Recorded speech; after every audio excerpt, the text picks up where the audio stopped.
Hello, hello. Hello. Hello, how you doing today? Hey, good. How's it going? I'm doing great. Hello, my lady. You look so royal and so fancy with that lovely Thank attire. you. Of course, of Thank course. you. You look like you just do no wrong. You just like have the teacup with your little pinky out. It's so royal, so nice. I can't imagine you be any like a goober or like a gremlin, right? Never, never. No, No. never. Not me. Yeah, you always only behave yourself. You wouldn't do anything else, right? You only behave yourself. A good bean. Yeah, the best of no. being not anything weird or crazy or Guna like, right? You don't have any No. interesting gifs of you or anything like that on your Twitter. No. Nah, nah. They could. Nah, I don't think. Look respectfully. I am looking respectfully. Look at her. I'm staring at her giant, massive horns that's on top of her head. They're so pretty. Look how shiny they are. Very shiny. Very shiny, very shiny. I also love the little mascot you have on top of your head. He looks like he's on a little throne up there. He is vibing. He's he's chilling. He looks like he just woke up. It's like, what's going on? Too much light. Too much light, yeah. Exactly. Nothing but respect for who seems to be the fellow monarch. I know, right? Definitely like very royal looking. Monarch. I can see that. Definitely 100%. That would be pretty cool, but I don't really see myself as like a monarch. It's more so just like this ethereal being. It's I guess ethereal if that's what you call celestial it, dragon. Yeah. Yeah. Yeah, I can see that. Anya, it's great to see you. Oh my gosh, what a shock. Do you know Anya? I do. Okay. She's a great friend of mine. We play all together. We play all this sometimes. And she's just one of my bestest of friends. She's really cool. She's really nice. Very beautiful model as well. And we always like to hang out. So when I saw that you were Reach Rules, I was like, oh, I didn't know that. Yeah, I've known Anya for a long time. Honestly, since I started streaming, it's been a She's while. awesome. We love her. She's so good. The two people I cherish deeply. Ah, look at that. Cherish it. My heart. That's so sweet. So sweet. There's nothing she can't say to me that makes me not like skip a beat. Like she's just amazing. Oh my god, you're so right. Like every time I have a conversation with Anaya, it's just like rays of rainbows and sunshine. She's just, they're so sweet. Oh my god. Oh yeah, 100%. And I've met a lot of people on the internet, but what really gets me to really just love hanging out with them is that voice. And I love Anya's voice. Yes. Her voice is my favorite. Yes. Like so love her voice. That's a voice that is so unique. I can't put my finger on it. It's such a unique voice. So decent. So nice. But anyway, let's we can gush about Anya all day long. We can always gush about her, and she's amazing as a person. You should blush, Anya. You should blush. You deserve it, guys.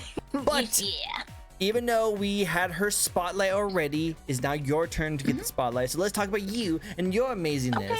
Hello everyone, this is a fun little VTuber talk show we like to host each and every week where we get to know a brand new VTuber. This week we have a very celestial, very royal, very ethereal dragon VTuber here today. How about you introduce yourself to the lovely people who might not know who you are? Well, hello everyone. It's nice to meet you all. My name is Opaly Aura, or Aura for short, and I'm a crystal dragon fairy, if you did not know. And yeah, it's wonderful to be here. Nice to meet you all. Yeah, crystal dragon fairy. That's a lot. That's a lot. So it's a lot, I know. Yeah, what makes you want to? So like crystal dragon's a lot, and I think that's actually really good. What makes you want to go into the fairy side of things? Well, because I've always I grew up just thinking fairies were just so pretty, and like so magical and cute and just like whimsy, and I've always like held a little place in my heart for that type of, idealization, I guess you could say. Like I just always thought fairies were just so cool, and I said, well, I'll kind of want to implement something like whimsy into my next design that's kind of, giving that, idea of a model. And believe it or not, before this is like my 2.0, so I wasn't even into a dragon. So this is like a completely new thing. Yeah, Dragon it's completely thing. new. Alright. Yeah, so it's a new dragon thing because and I decided to change into something unique, and I was like, well, why not combine a dragon with a fairy? But also I liked crystals a lot. Like I'm really big on crystals, and I was like, why not implement a crystal in there? And then that's what I came up with. What you see today. I know. I like it. It makes me think Yeah. of like, you know, like Shrek when it comes to like donkey and dragon and then his offspring. I'm just thinking to like, dragon and fairy made you. Well, it's a little bit it's a little bit more complex than that. I imagine so. Because I feel like naturally that would not be possible. So I'm guessing there's a lot of things goes into it. But it's just funny. Oh, for sure. It's funny. Yeah. Yeah, I Definitely. imagine there's probably a lot of things that probably went into it, including a lot of rocks, a lot of stone, A lot of rocks. crystals. Definitely. Yeah, it definitely involves crystals. You're right about that. I'm looking forward to it. We'll hear more about that when we go into your lore part. But first, if you guys have not been to one of my shows before, pretty much this is a really fun little VTuber talk show we like to host where we asking 10 questions to a lovely guest here. We asking questions like how they got started, fun facts about them, upcoming projects and games looking forward to, and then of course we're going to go into the design of that model. Sit back, relax, make sure you stop thinking about how a fairy and dragon made this. Don't think about that. Don't think about that. Don't think about that. Don't think about it too much. And I hope you guys enjoy this show. It's gonna be a great time.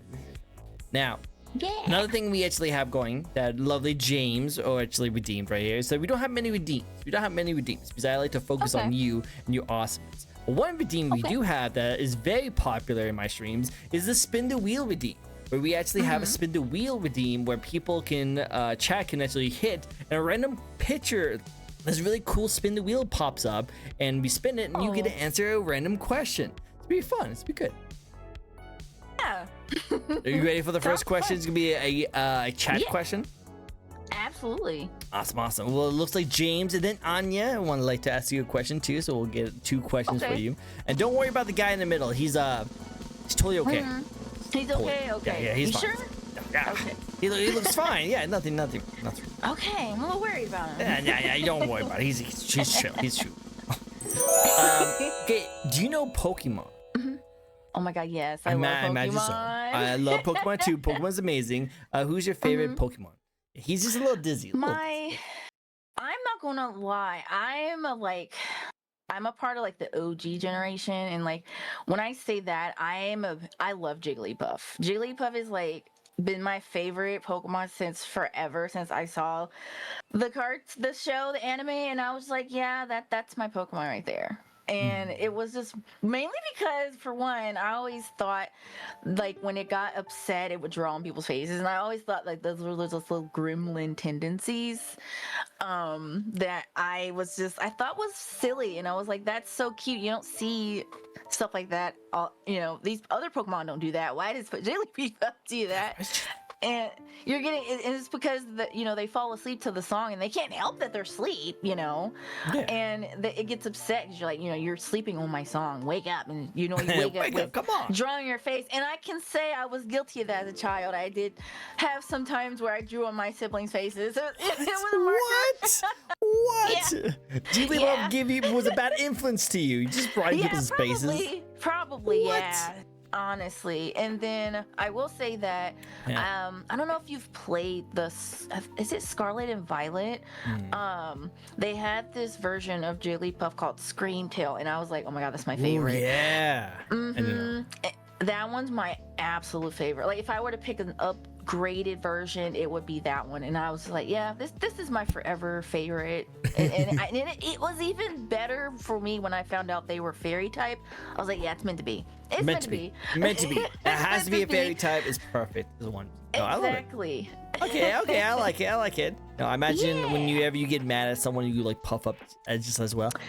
I might pout a little bit, but I'm not gonna draw on their face like I don't do that. Good. I imagine one day there's gonna be some people that's gonna walk around who knows you just has like little like angry faces and little squigglies on the cheeks. Yeah. I imagine you would do that. Sure. I would probably definitely do the squigglies on the cheeks. Just make it, just make it cute. Very cute. And obviously not permanent marker. Maybe not. Maybe. Maybe not. Whoa, it depends. Maybe not. Depends on Depends. how much that song means to them. If it's a really touching song and they fell asleep, definitely be permanent. So guys, keep that in mind. If she's not singing, don't fall asleep, guys. Don't fall asleep. All right, I love this joke. This is one of my favorite ones right here. This is Anya's question, by the way. What's your favorite dumb joke? Like a dad Favorite dumb joke. You know what's crazy is like, as a person who like, I love dad jokes. I can't really pick a favorite. Like, I think they're all funny. Well, tell me one. Can you think of one? Let me see. What's a dumb dad joke? As she types in Google random dad joke. Should I type in Google? I'm kidding. Let me think. Favorite dumb dad joke. This is gonna take me a while because I really forget things so easily. How about while you coming up with one, I give you my favorite one. I have one. Yeah, I say it to everyone. Everyone knows it by now. A lot of my community is like, not this again. But I always love to say it. It's one of my favorite one of all time. It always makes me laugh every single time I say it. Okay, are you ready for it? Are you ready for it? Oh yes, I'm ready for it. Okay. Did you hear what happened to the circus fire? No. What happened to the circus fire? It was intense. I love it. It's so like good. That one. It's so good. Oh my I love it so god. much. It's one of my favorite ones. Great. Right? That's great. So that good. one's a classic. You just can't. You can't, like, dad jokes are a pinnacle. Like, they're something you just cannot get rid of. I actually thought about getting a dad bot joke, like a dad joke bot for like my channel. I don't know how I could figure that out, but it would be really cool. Well, I can figure it out. I'm pretty sure there's a way to do it. Yeah, exactly. I like it. Cool. All right, well, that's enough with fans spins. We'll probably get a few more of them later in the stream, so be ready for them. But let's get started with my first question for you. Okay. And what better way to start off an interview than to start off how you got started in the first place? What made you want to get into content creation? Well, it all started. She's standing to attention on that one. She's like, well, this is like, gosh, this is back in 2016, roughly 10 years ago. Hard to believe. Jeez. Hard to believe. I started on my PlayStation. Wow. I didn't have a computer at the time. And but I did have a PlayStation that I had gotten for my birthday, and I was like, okay, cool. I always was curious about the stream button on it, and I'm like, what is this for? Like, what does this mean? I didn't understand like streaming back then. Like, I didn't know people did that. Like, I didn't know people would stream on like to play games like on Twitch or things like that. Someone actually that I was close to had actually told me that, oh, you can have a Twitch stream channel and play your games on it, and I was like, oh, like, that's so cool. And then and then at that point I was like, well, why don't I try that? Now, I didn't know how to do all the fancy setups or anything, so I would legit just like have my PlayStation share, and it would show me like the chat and then me playing the game. I didn't have anything fancy set up at all. And then after I want to say 4 years of that, I was finally able to upgrade to my own computer, but I built it myself. Ooh. And bro. yeah. Look at you. I built it myself. It's really not that hard. It's like, there's honestly a YouTube video for everything, and that's what I did. I'm just always afraid that I'm gonna mess up. I'm the kind of person that always fails on the first thing he does, and it gets better, incredibly better as time goes on. If my first time doing something, I'm always never going to do as well as my second time, and I don't want anything too bad happen to my PC. I feel like I want it to be the best the first time around. Yeah, I agree. I feel like it was definitely some nerves. Trust me, I was nervous. I was like, I don't want to shock the system. I don't want to break anything. I was like so careful building it, and then after I built it, I ended up adding the fancy stuff, and then I didn't know if I wanted to be a VTuber yet at the time. So I just kind of had like no cam streams, and then at one point I was like, well, I kind of want to upgrade, but I don't have a camera. So I ended up figuring out, oh, well, you can stream with this avatar, and it was actually a V-Roy. And I had a V-Roy. It was my first one. I made it myself. Nice. And then I actually was a fox girl. No, I was a witch. I was a witch. Then I went to being a fox girl, and when I was a fox girl, I had a whole model, but I didn't debut it. I was just kind of there. Okay. You just like, I'm now Fox Lady now. Yeah. We like foxes. I'm definitely more partial to fox ladies myself. I definitely have a little thing for foxes. So I know the feeling. Awesome. Yeah. I honestly, I do miss her. I still have the model. I have the model, and I tried to sell it at one point, but it just didn't work out. It's hard. It's hard to sell. It's really hard. A lot of people say, "Oh, it's really pretty, but like it just doesn't fit me." And I'm like, "Yeah, because it fits me, but it's not me anymore, you know?"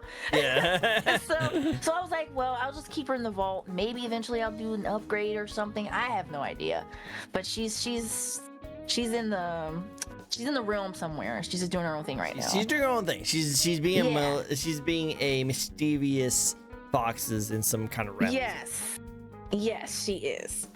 And you know what's funny is I actually rebranded from the fox because people thought I could do like the tarot cards and things like that, but I didn't at the time. I was like, I don't really do that type of content. Okay, makes sense.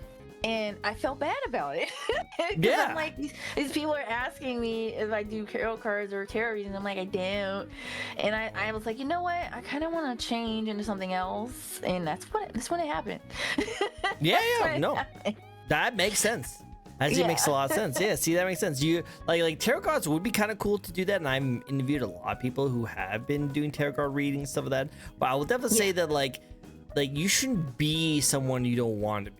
You be who you want to be, not what someone else wants to be. Yeah, and I felt like I was being like an imposter. Like it didn't feel like me. There were like so many other fox VTubers around the time, and I was just like, I kind of want to be different. And I was like, well, I'm gonna. At the time, though, I was too focused on not being a fox that I could have still been a fox, but just like a different type. Because for me, I was just like focused on like a certain palette, and then I was going to do this, but I didn't really think about the unique aspect like some VTubers now, like you see pineapple sharks and stuff like that. Like I didn't think about anything like that. Pineapple sharks, I like that. That's my next interview right there. Pineapple shark. Pineapple shark, yeah. I didn't have anything crazy cool like that. I just was like, okay, I'm gonna be a dragon, and then here I am, Crystal Dragon Fairy. Crystal Dragon Fairy, let's go. Let's go. Yeah. Ben, you were thinking about your fox, and you're like, you know what? I think it needs to be more colorful, more fairy-like. Yeah, that's exactly what happened. I found someone to help me design because I had an idea of what I wanted it to look like, but I didn't have the skill that I had to do my own outfit back then. I just did mood boards of what I wanted, so they kind of did it for me. But now I can draw my own stuff. I actually improved. It's crazy. You've been a very like self-efficient person so far doing this entire thing. Yeah, like I want to do my own streams. I want to make my own computer. I want to make my own V-Word model. Well, now I'm doing my own model. Like, geez, you just like your own lady. You don't need no one else. I did a lot. I almost did assets for free and stuff back then too, but it became overwhelming because I didn't have the time or energy to keep up with people that wanted like commissions, and I don't know how people do commissions. I couldn't do it. I met some people. They're crazy. All support for sure. Yeah, for sure. And I know some people that are a little too guilty of taking on more than they can chew, but anyways. Yes, trust me. I always try and tell them to like take some breaks, and they just don't. Yeah. Well, it's stressful. Like some of those people use that to pay their rent. So just imagine if something takes a little bit longer than normal, or like you get bombarded with all these like requests and stuff like that. and you don't get Yes. done in time, you know, like that's your rent, that's your livelihood, that's your That's food. your livelihood, for crazy. sure.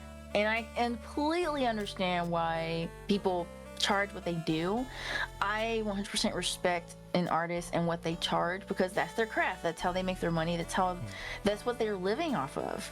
And I just feel like, you know, you can always find someone else if you don't have the time or, you know, patience. There's so many people out there who will give you what you're looking for. Agreed. I agree. Agreed. We love the artists. You guys deserve to be paid. Protect the artists. Protect the Yes. artists. 100. Definitely. Really. What do you like about you went from let's go back a little bit.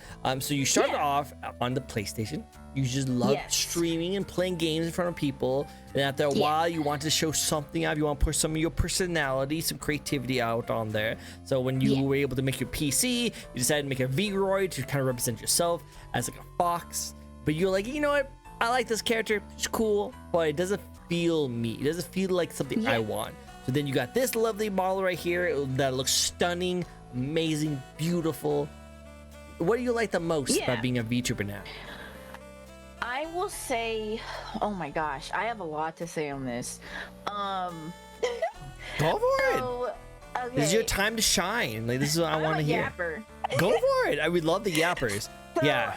Trust me, I want my show. I only mostly get yappers on my show for obvious reasons. Okay. I will say that what I love most is when I started, okay, I didn't have an idea of like a community. I was just playing video games and, you know, just having fun. I didn't consider, you know, thinking about people who wanted to like stick around, if that made sense. Like if they wanted to like check if I had socials or a Discord. None of that really crossed my mind. I didn't even have a Discord at the time.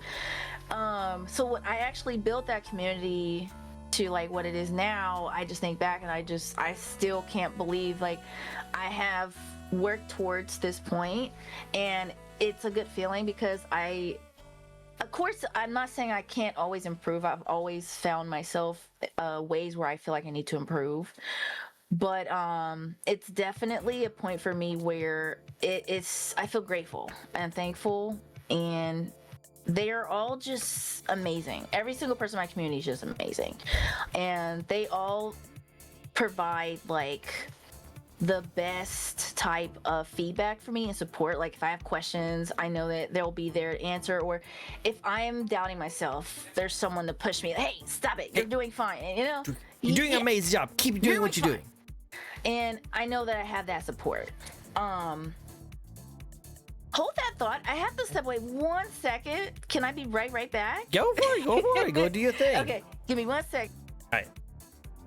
Now she stands attention, guys. It's like she's presenting herself. She's like, okay, guys, I have something important to say. That's what it looks like. She's standing in a very regal kind of way.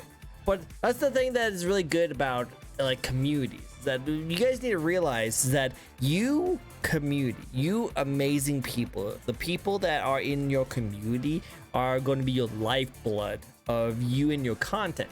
You know, we like to say that we're the entertainers, we are the content creators with the streamers, but we're nothing without you guys. We love you guys to death. You guys are the like literally our backbone and support system that we need. So you represent your own community. So the people you are approaching to your side to have follow you and to support you usually means that you are trying to present yourself in a certain way that makes it so those kind of people come and see and check you out.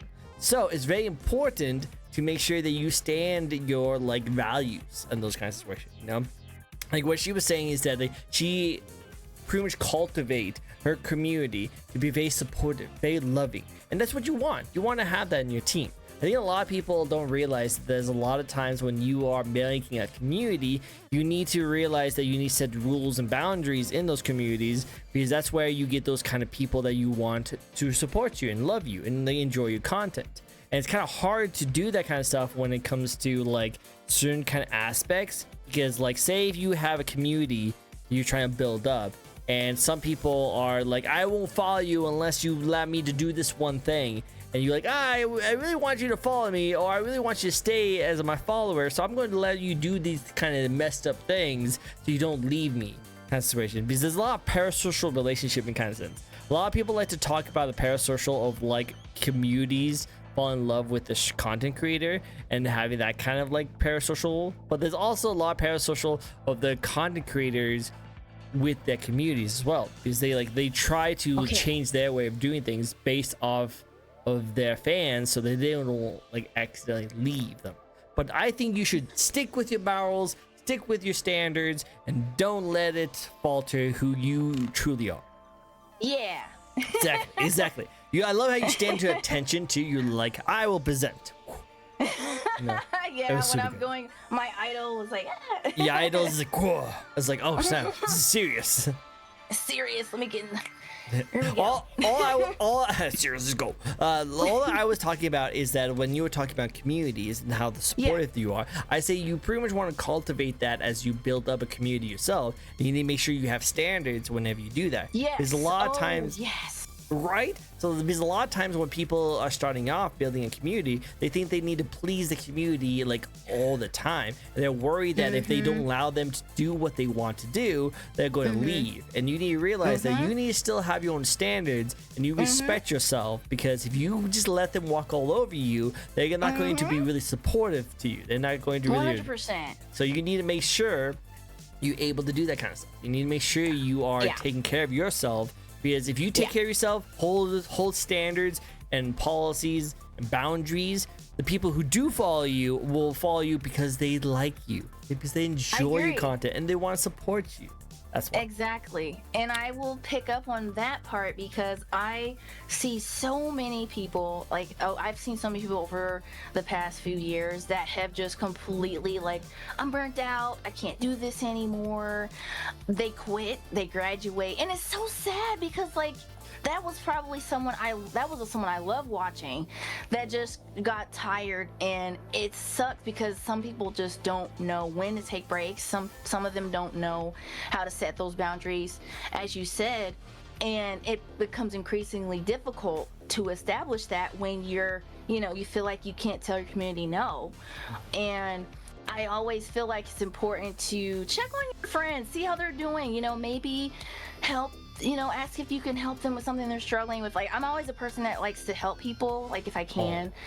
And honestly, it's a part of, like, my daily job is, like, IRL job, too. But long story short, I like helping people. And if I can help them in a way that they feel better, like, not just, mentally, but just, like, socially, if they're uncomfortable, like, hey, come to me, tell me if there's something I do to help you not feel this way.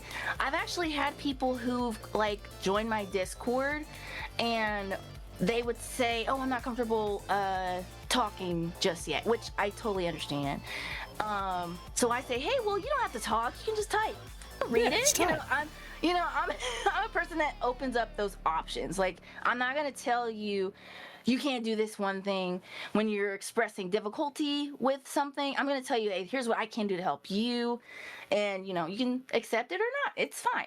Yeah, you accept not. I'll give you the advice. It's up to you to listen to it. What they say. You know what they say. You can lead a horse through water.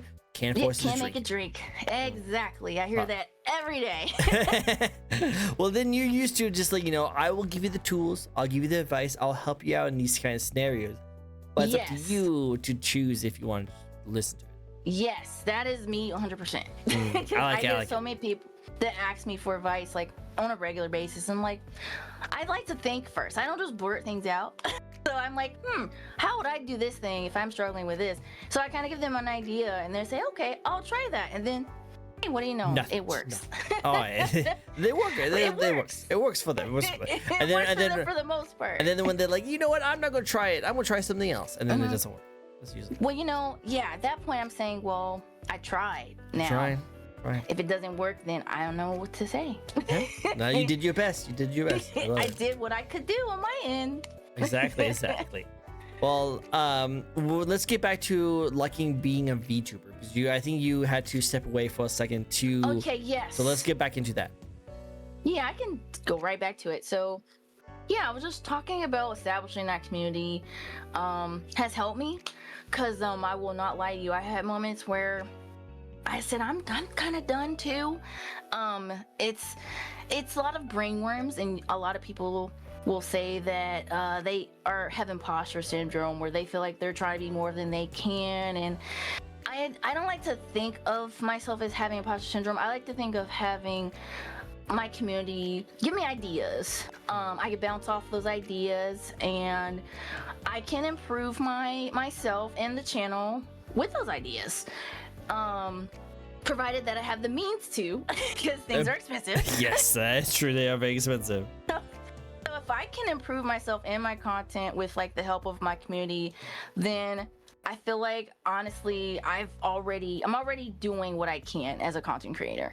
I don't feel like I have a need to quit, because I feel like I have that support system, and that's what I love about it. Like, everyone has just been so kind and welcoming, and there hasn't really been any bad apples that I've run too many bad apples I've run into.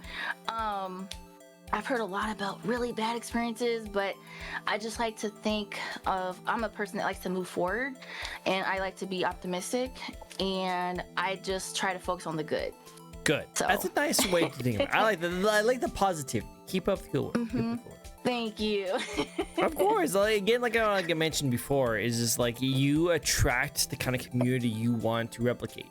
So there's a lot of times we get a lot of people who kind of do a little more controversial takes. So they get a lot of controversial community come in to check them out, and then they have to deal with those. Some people can handle the kind of facts, some people can't. It's kind of one of those kind of situations. So you want to make sure you represent yourself and the content you're releasing to the kind of community and fans that you want to cultivate.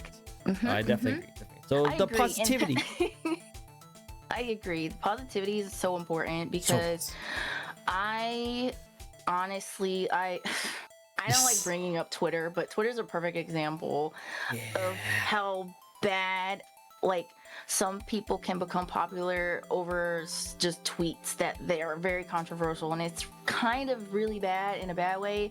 They attract some bad attention, and they hold on to it, but at the same time, I don't like posting anything controversial to that point where I feel like it's gonna draw those people into my community. Like, it's hard for me to do something like that and not be nervous, because in my head I'm thinking, oh my god, all these people are gonna follow me and they're not gonna understand that I don't really think about this way. I think about this a certain way. It's too much for me. So I'd rather avoid it.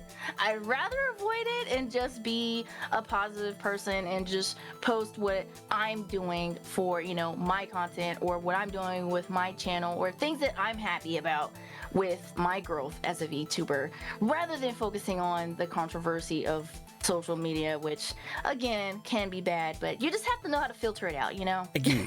You just know how to filter it. Make sure you stay in your lane of like the kind of stuff you want to see. So I definitely, for sure, absolutely, so important. So important. I like it. Well, that's some really good reasons to like not only just being a VTuber, but just being a content creator that is cultivating your community. I like that. That's right. For sure, cultivating is so important. So important. And that's why I love my community. My community is amazing. I love them to death. Yeah, they're super you guys are great. I love my community. My community is amazing. I love them. They've been huge support for all the things they do, and we always appreciate it. Yeah, I need to follow you on YouTube, but yeah. Oh yeah, no harm, sis. I appreciate it. Thank you. TikTok, I'm gonna follow you all after all of this. Yes, all for of it, sure. all of this. Oh, thank you. Gotta support. I appreciate it. I love the support. Yeah, exactly. I love it. Oh, that's awesome. Well, continuing to support you and your awesomeness. Tell me a little bit about your lore and backstory. So again, you came from a little bit of a different side of things. You were a fox, now you're a dragon, fairy, crystal, mythical creature. Mythical creature, yeah. How about you tell us how it all happened? Well, it all started. Okay, this is gonna sound crazy, but my lore is two things. It starts with radiance, which is like the light, and then dissonance, which is considered like the darkness. Those two things were like basically created or help create certain dimensions, and one of the dimensions that I protect is called Opal Shine, and it's a crystalline realm that is comprised of memories and crystal and dreams. Ooh, dreams. Wow. Dreams. So that realm was losing magic, and so my mascot you see on my head, his name is Jasper. We like Jasper. Jasper is the true. You see, you guys were thinking we were interviewing this lovely lady. No, we were actually interviewing Jasper on top. Yeah, so Jasper was is a seraphim who was a fairy seraphim. So he was like, well, protector, and he's the one that noticed like the dissonance going crazy, because when it gets too crazy, then it has to be corrected, it has to be balanced, as all things should be balanced. All things should be balanced. Yes, he's right. So he awakens me. He finds me and awakens me because I'm asleep in a crystal cave. I'm in the dragon form. I have a whole lore video. It's really cool. Ooh, I gotta check it out. Yeah, I have a whole dragon form. I'm asleep. So he wakes me up. He says, "Hey, the dissonance is going crazy. We need you to help protect the realm." So I'm like confused. I'm like, I don't know what you're talking about. I'm just sleeping. What is going on? So long story short, he's telling me that I am supposed to protect the realm and help balance it with the magic. But in order for me to do that, I needed my own magical power. So as just a dragon, there was other seraphim in the realm. He was like the lead seraphim, but there's other ones that are like him, but they're like my chat. I call them like the Radiants. Radiants. So the Radiants, yeah, they're the Radiants. So chat is the Radiants, and they're like my little magical minions, and they basically gave me the power to the fairy power. So that kind of became the fairy part of my crystal dragon fairy. And I got this power to go to Earth to help balance the realm. And here I am streaming. Look at me. I'm going to balance the realm with my celestial power. Okay, guys, we'll be playing Minecraft today. Minecraft? I love Minecraft. Wait a second. See, it knew it. Like I bet your little mascot's like, this is not what I meant for saving the universe. It's not what I meant. Exactly. So honestly, there's actually more lore. I have a whole website as well. There's my whole lore background. It gives you an idea of like my lore, the future of my lore, and like future paths and things like that too, that I'm hoping to update. And I'm hoping to also have an interactive map there too, so people can see like the lore, like the map of the lore in the entire realm, because it's not just Opalshine. There's like multiple sections within Opalshine that I want to show everybody, because I feel like world building is so fun. I love world building and lore writing, and it's just story times and fairy tales are like my favorite thing. That's good. That's good. So so I want to implement more stuff like that, and that's basically how I became to be where I am. And we do have more lore coming in the future, and it's gonna be really, really cool. So that's how I came to be. Oh, okay. I like that. Do you want to post your lore video on our little thing right there so we can look at it? Sure, if I have permission. Go for it. Okay. I want everyone to see it, because we want to show off the lore. I love lore videos. Lore is really cool. I like that. Yeah, let me get the video. It's always cool when like people like there's some VTubers who are like, you know what? I don't really have much of lore. I'm just streaming who I am. Like, hey, nothing wrong with that. Yeah. Do you? But when I get VTubers who have like extensive lore for their characters, they have their world, they have their branches, they have all that really cool like side characters. I love that. It's always cool to see that. I love that. Oh yeah, I have so many more cool things to show you guys. Did you want me to paste it in our chat or in your? You can do both. Channel? I'll check it out later, but you can also. I want other people to see it too. I want you guys to check it out. Go check out her lore videos. It sounds like it's really cool. You see her as a dragon. She can be a dragon. Should I post the link? Yes. Okay, there you go. There you go. Go check out.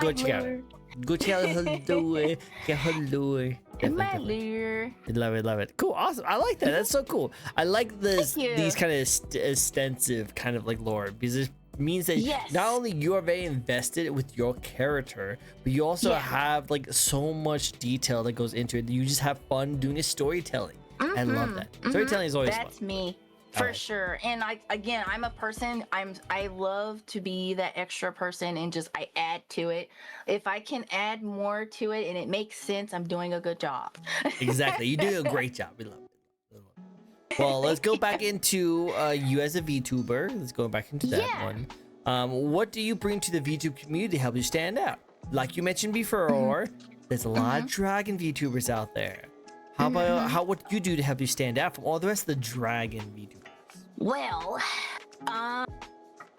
what I do to help myself stand out, I would say not that people aren't doing this, but I'm just, you know, 100% being myself. I don't really like to use, you know, anything that makes me seem like I'm not being transparent in my community.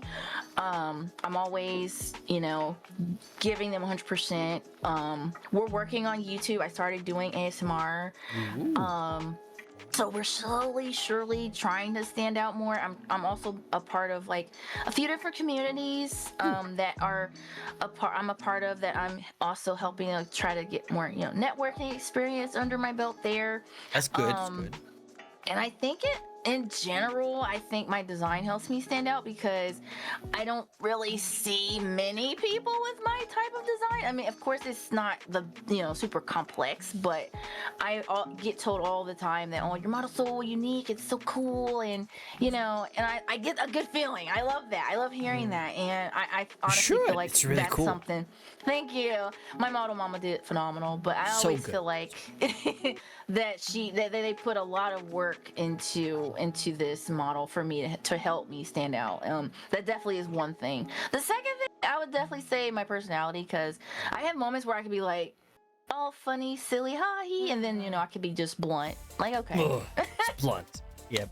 I can see is the royalness, you know, it's like, no, you must do this way. But also you can get a little bit of a goober, Yeah, I get a little goofy sometimes, you know, I have my moments, but yeah, I don't do too much. Like, we're still working on trying to find that individuality, but slowly but surely, I met so many people that I honestly feel there's so many unique people that stand out in the community that it can get overwhelming for you to pressure yourself into being, you know, one of those people that stand out. But at the moment, yeah, I definitely feel like it's my model. The way that, you know, just 100% being myself and saying, hey, I stream, come hang out, you know, things like that. No, I like it. That's so cool. Well, keep up the good work. I like to see it. I like to see you do more stuff. It'd be cool to see. Thank you. Also, I do think you do stand out that way, and I think those are good qualities to go stand out. I want to see you do more stuff, more social networking. It's hard. It's hard. Definitely try and do more collabs. Try and reach out to your friends. I know Anya does a lot of collabs, and she always likes to reach out to me and do that. So I would definitely say try and find out some fun things to do. Maybe cool, fun ideas you would like to try. You know, like I know that really a lot of people definitely do that, so you can spread your wings a little bit more. Spread my wings, expand my horizons. Exactly. I actually had an idea similar to what you have going, or a talk show. Yeah, I was like, why don't I bring VTubers on stream and we just like write lore, or we talk about their lore, world build, and stuff like that. Like, I kind of want to do like a VTuber lore melting pot. I don't know. That'd be cool. I like that. Yeah. I like that. like, what if you can like kind of put that into like a lore of yourself, where like you are documenting people's lores like of the characters. That would be so cool. You can do animation, that'd be really cool, but I was thinking more of like, say if you have a stone, and the stone can hold memories of people, like dreams, you know, like going back to your lore a little bit. Yeah, write this down. You're hitting the nail on the head for something in the future. There you go. Let me. Okay, so my thoughts is that you can have a show where people can come in and talk about the lore of their characters, and then with your lore tying to it, so it makes sense. You can have it so that they are recording their information, their lore, to a stone that you are watching over, like memories or dreams, and you can store it into your archive so that it will remain forever in your world. That would be so cool. And you know what? And we could turn that into like a prop. Like, I have just a prop of all these different colored stones, and they're all memories. These are all you guys' memories, and they're mine now. And they're all mine now. No, but they're like different dimensions with different lores and stories and worlds of all these different VTubers. You know, cool to see you make a whole bunch of them. I like it. That will be so cool. I need to write that down. Write down. That's a great idea, right? that really ties into an idea I had. And I was like, I've never seen this. Let's write this And then that gives you a down." reason to reach out to more VTubers and talk about their lore. And then who Yeah. doesn't want to come out on someone else's stream and just gush about them and their characters? Such a good idea. Yes, exactly. Because honestly, like I said, there's so many VTubers, thousands of them at this point, that at some point I didn't even realize that, because it always seemed like it was a very niche, thing to get into, especially with being on Twitch. And a lot of the, like hybrid streamers, it became so common now. Like, people are doing, hybrid streams at the mall, IRL camera. It's like, that's so cool. I love that. I always like it. I like the duality of being a content creator like this, like as a hybrid streamer. Yeah. Because I do like the idea of being able to show my face and talk about people and being awesome and doing anything on camera. But I also love the creativity that comes with being a VTuber and having like a story and a theme, a style that revolves around that, I just love I get all the pros and cons for both. For sure, 100% agree. Because again, there's always someone that's out there looking for something unique that'll help them stand out. And again, you have been so helpful for me. Yeah, of course. And I think it's so important, like, to have these types of interviews, because again, like, you're bouncing ideas off each other, and you're finding ways that are going to help you, with your journey, with your we help content. each other. Help each other. Fun. Yeah. Because I love that. I love it too. Like my VTuber interview when I first started was just a passion project of me just getting to know amazing people and talking about the stories. But then I tied it to my VTuber lore, where my VTuber is a trickster demon who has now made a deal with me, the streamer, the two different people. They made a deal. And the deal is that if I keep on interviewing these powerful celestial deities of gods, goddesses, demons, and like angels, and they able to have a little bit of their soul taken from them during the show and feed my little friend right here, then they are more, then he stays alive a little longer, and he does not kill me or anyone else around him. That is absolutely so cool. Yeah. I don't know how you guys managed to incorporate your IRL with your VTuber, because I know somebody who does that too. Do you watch anime, right? That mask. Have you heard of Darker Than Black? I do know Darker Than Black. Oh my god, it looks just like his mask. It does. It's not the same, but he is definitely. It's a different anime character. It's a different anime character from a different. different. Okay, that's what I was thinking. But that's so cool. Like, I think implementing that into like hybrid with your IRL lore and then your VTuber. That's so cool. I don't know how I would do mine, but that's so cool. It's difficult. And I had a lot of really amazing friends who are really into lore, kind of help me like kind of develop it. Pretty much. I have a lore video myself that I have on there. It's really cool. Let me. I actually have a active little thing right here that I do where you can go and click it on right now if you wanted to check it out. But pretty much what is that that's the lore of a magician who fell prey to be wearing a mask. This mask is a cursed mask, had the demon reside in it, and it takes the soul and spirit of anyone around them and like kind of saps the energy away from them and kills them. After so many years of not being able to take any souls, it remains dormant. And then some random weeb out on the internet saw a mask in some kind of shop and thought it would look cool, so he took it home and started streaming next to it, and getting so many amazing VTubers of all these different powers all resonate in one spot throughout so many years, decided to like be enough energy to wake this dormant demon mask and make him awaken so that he now wants to do the same thing. But we made a deal that, hey, instead of you taking souls of the people around you, what if you take like a little bit of the souls and spirits from some of my guests that comes on my show, so you don't have to kill everyone, and you guys are so powerful. You're a celestial dragon. You know, like you have a lot of power in you. Just getting a little bit of that power should be enough to keep my my little demon friend alive, but not strong enough for him to overpower it. Oh, that's very smart. Exactly.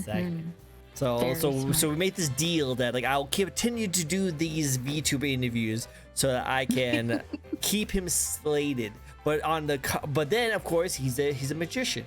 He likes to be the front showman. He want to be the center of the stage. So sometimes he would like to come on and stream on his own and become a performer. Ooh. So that's why he streams. I figured out a little something about that, because that could also be him being a magician. Being in that spotlight could be that way for him to set up taking souls of the people. That's really clever. Mm-hmm. Yep. So that's why when people when people subscribe, when people follow me, it's Alistair is the redeem of so we have a deal.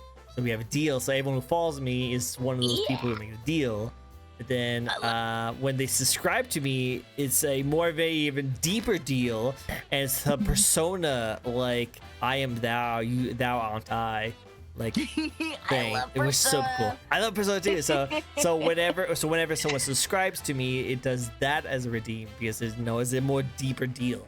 So following me is all about satisfying the demon and him and his growth. And who knows, maybe if he keeps on growing, gets more powerful, he might evolve into the next iteration of him.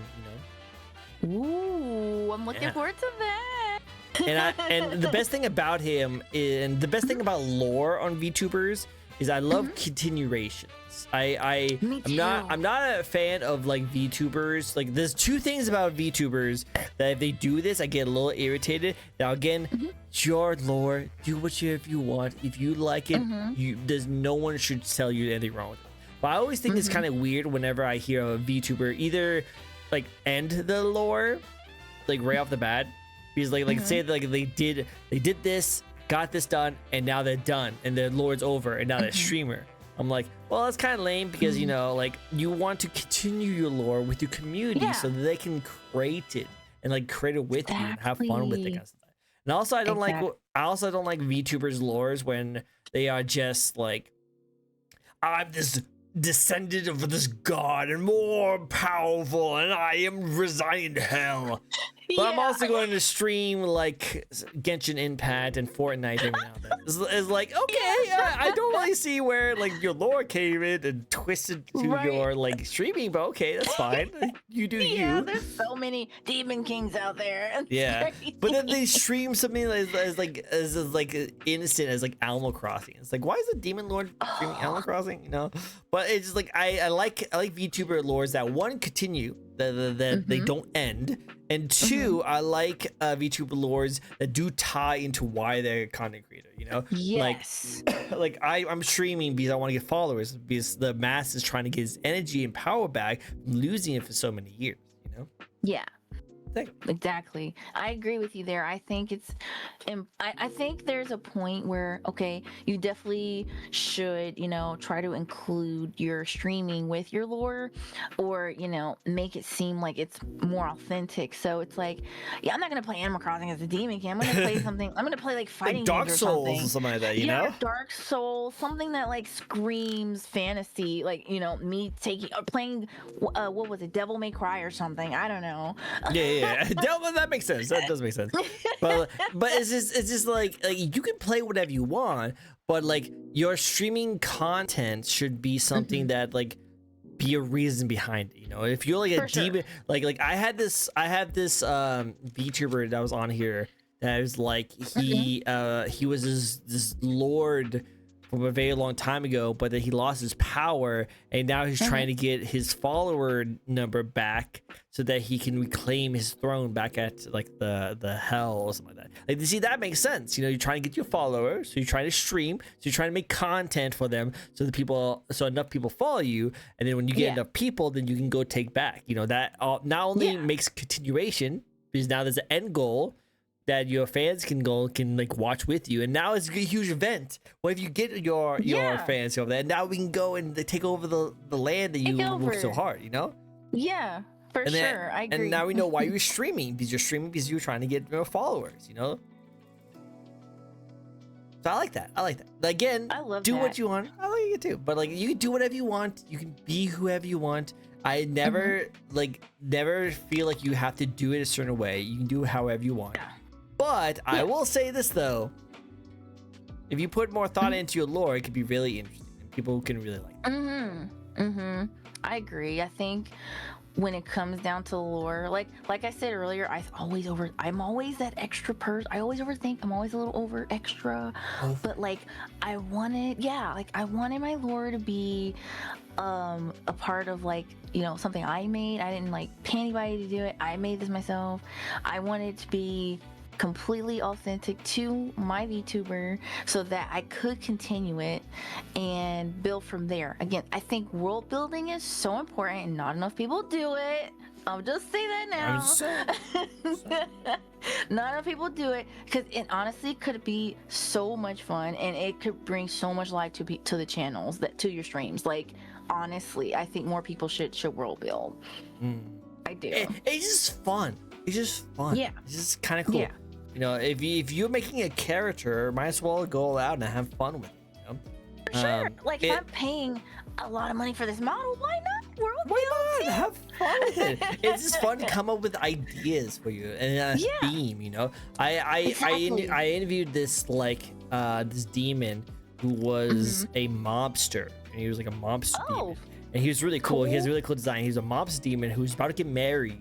And he died. He got axed right before it happened. And now he resigns in hell. And he's pretty much like the gatekeeper who like tells which demon where they go. You know, it's kind of cool. And then he's making a new model where he's like the mafia boss. So now he's like becoming like the ruler of hell. And that's his next stage, you know? So it's just like cool stuff like that. I like these kind of like ideas. Yeah, that's perfect. Like that's so cool. And that could lead to like, you know, the next evolution, you know, that next design that, you know, it's you didn't have an idea how to make. Yeah. Exactly. I like it. It's very cool. We can gush about lores all day long. There's so many good ones. We could. We could, honestly. I could talk all day about lore. all day. But let's go talk more about you and your awesome stuff. So let's get right into some projects or games that you're looking forward to talking about. Well, I'm a very big cozy gamer. I recently I recently played the beta test for a cozy game called Loftia. It is a solar punk RPG game or solar punk MMO, and you are basically, you know, this character who you're basically your village in the sky. Like, so there's other characters that play, there's other people that play online. So you're crafting, you're building, you're making clothes, you're interacting with other people in real time. And it was so cool because it'd been a long time since I had a game like that to play. I'm a big MMO person. I also play I saw your Final Fantasy. Yeah. I play a lot of Final Fantasy 14. I've been playing that game since 2016. No wonder you got streaming into that, of course. Yeah. Yeah, I'm a big MMO person. I played that for a long time. I also play another cozy. I play Skyrim a lot too. With mods. I grew up playing Yeah, I play modded. Of course, don't go for it. You need to. Yeah, so it's a bit. My characters are, you know, a bit well endowed, but Of course, you with characters that well endowed. Never. I could never imagine you liking characters who are well endowed. You know, I feel like it really doesn't make sense. I don't know. I know what you. I don't know. But so I play Skyrim heavily modded. I've always been attached to playing those types of games, so I always look forward to seeing, like, you know, the next version of something that's coming out. Like there's Fable. I don't know if you've heard of Fable. I can't wait Fable. I love Fable. I can't wait Fable. I'm a big Fable fan. I'm really curious what they're gonna do. I'm really curious. I'm really curious. Me too. Me too, because I played Fable 3 like 3 times. Ridiculously, I know.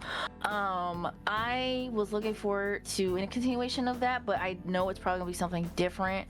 I just like I like the world, the world of Me Albion. too. Albian's Me such a too. cool world. The world is so cool. I'm a person that makes a good character and a bad character. Of course, you want to see the both worlds. Exactly. Yeah, I want to see both aspects. You know, how does this differ from this save to that save? So I'm always looking for that replayability, like, or that, you know, way, how can I play this game and go into the next game? Other games I'm looking forward to. You want to hear a huge MMO? That's actually, it's not an MMO. It's an RPG open world game. That's a fantasy game from a very popular book series that's finally getting worked. Wait, is it Lord of the Rings? Yes, it is. We're getting I saw finally that post. and it's made by the same people who did Demon Kingdom Come Deliverance. Yeah, that should be so cool. That today. That's so awesome. I watched all Lord of the Rings. I love Lord of the Rings. Like that. Yeah.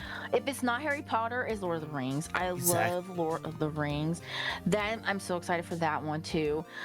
There's another game coming out that's similar to that. Oh my god, what was the name of it? It's called Luminary, where it's like a Souls-like, but it's like, it reminded me of Fable. It's a brand new game, started up. I followed the company on Twitter, really small dev team.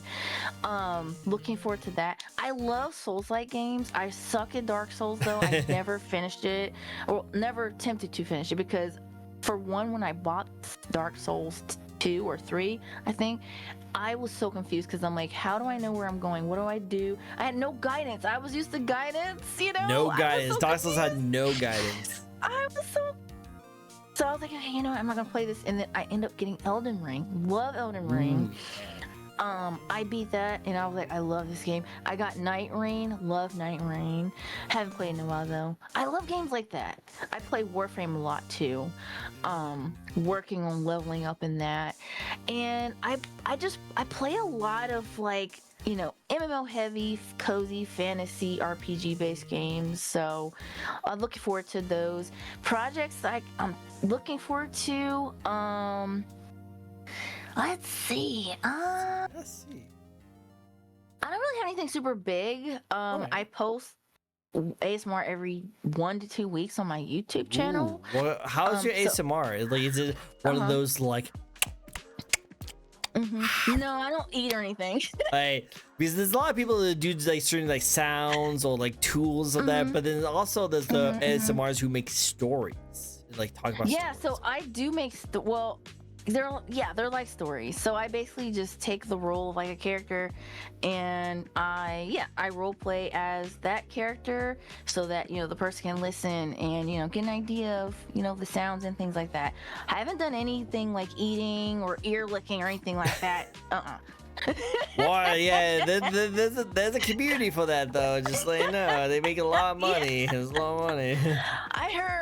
I'm just like, I don't know. I'm still new. I will feel weird just trying to do something like that right now. So it's like, I feel like I'm just working. Just don't feel like you're forced to do it, okay? Because there's gonna be a lot of people. It's gonna come around and be like, I'll give you $200 if you lick my ear. God. It's like, oh my god. I had one person request for a specific audio, which I should work on, but it's been really fun. YouTube is fun.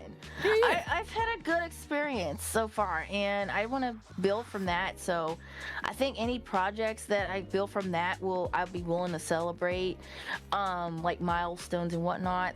Like one was the interactive map idea that I had for my lore.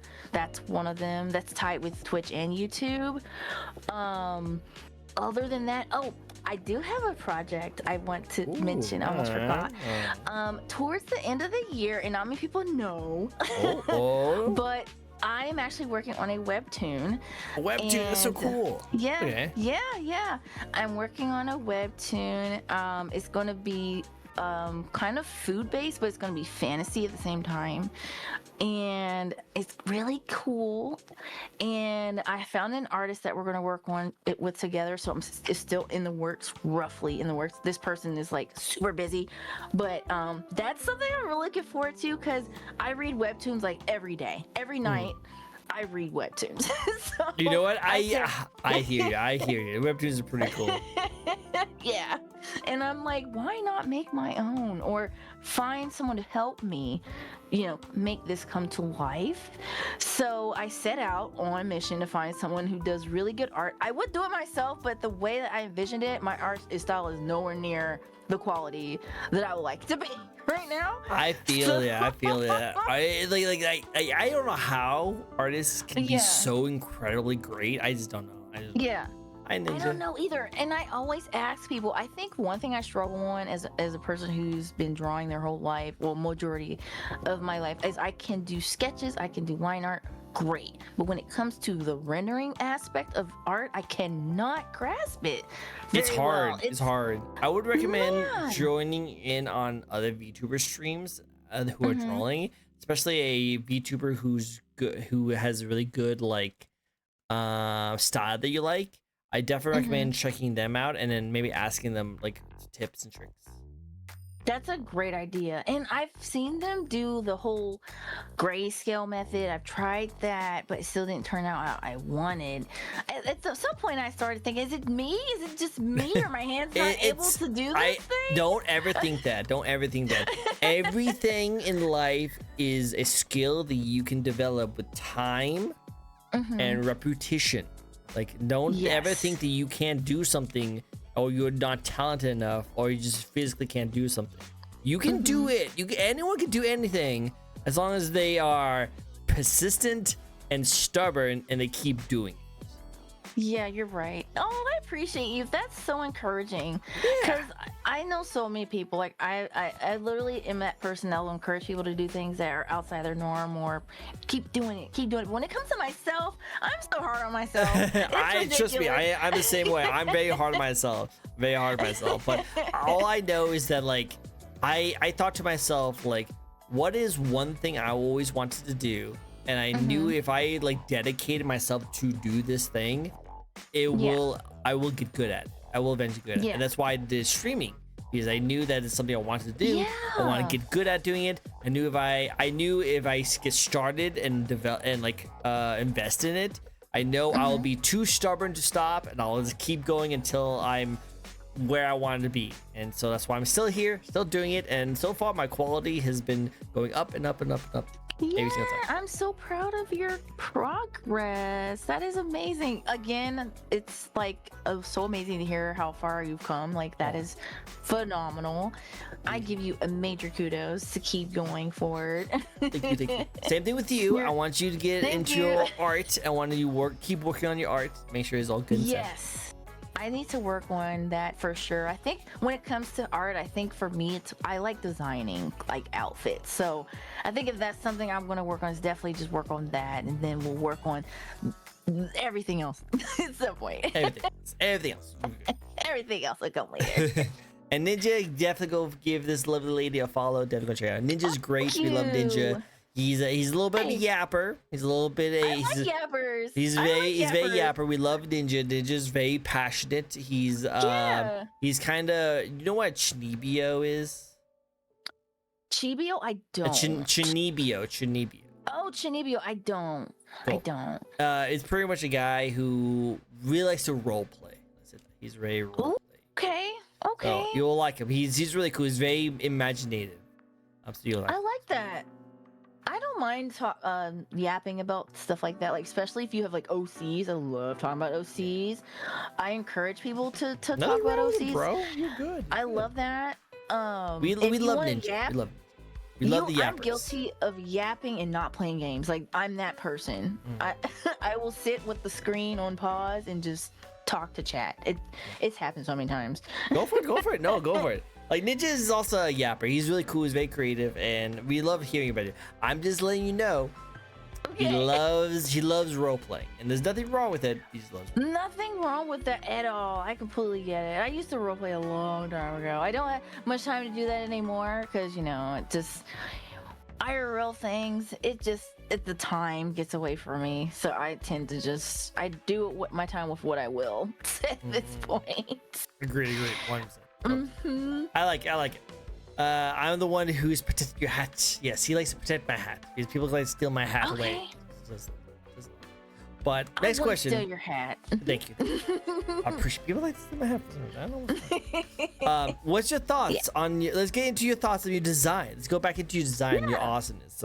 So we already know that you developed this really cool celestial like crystal dragon fairy design.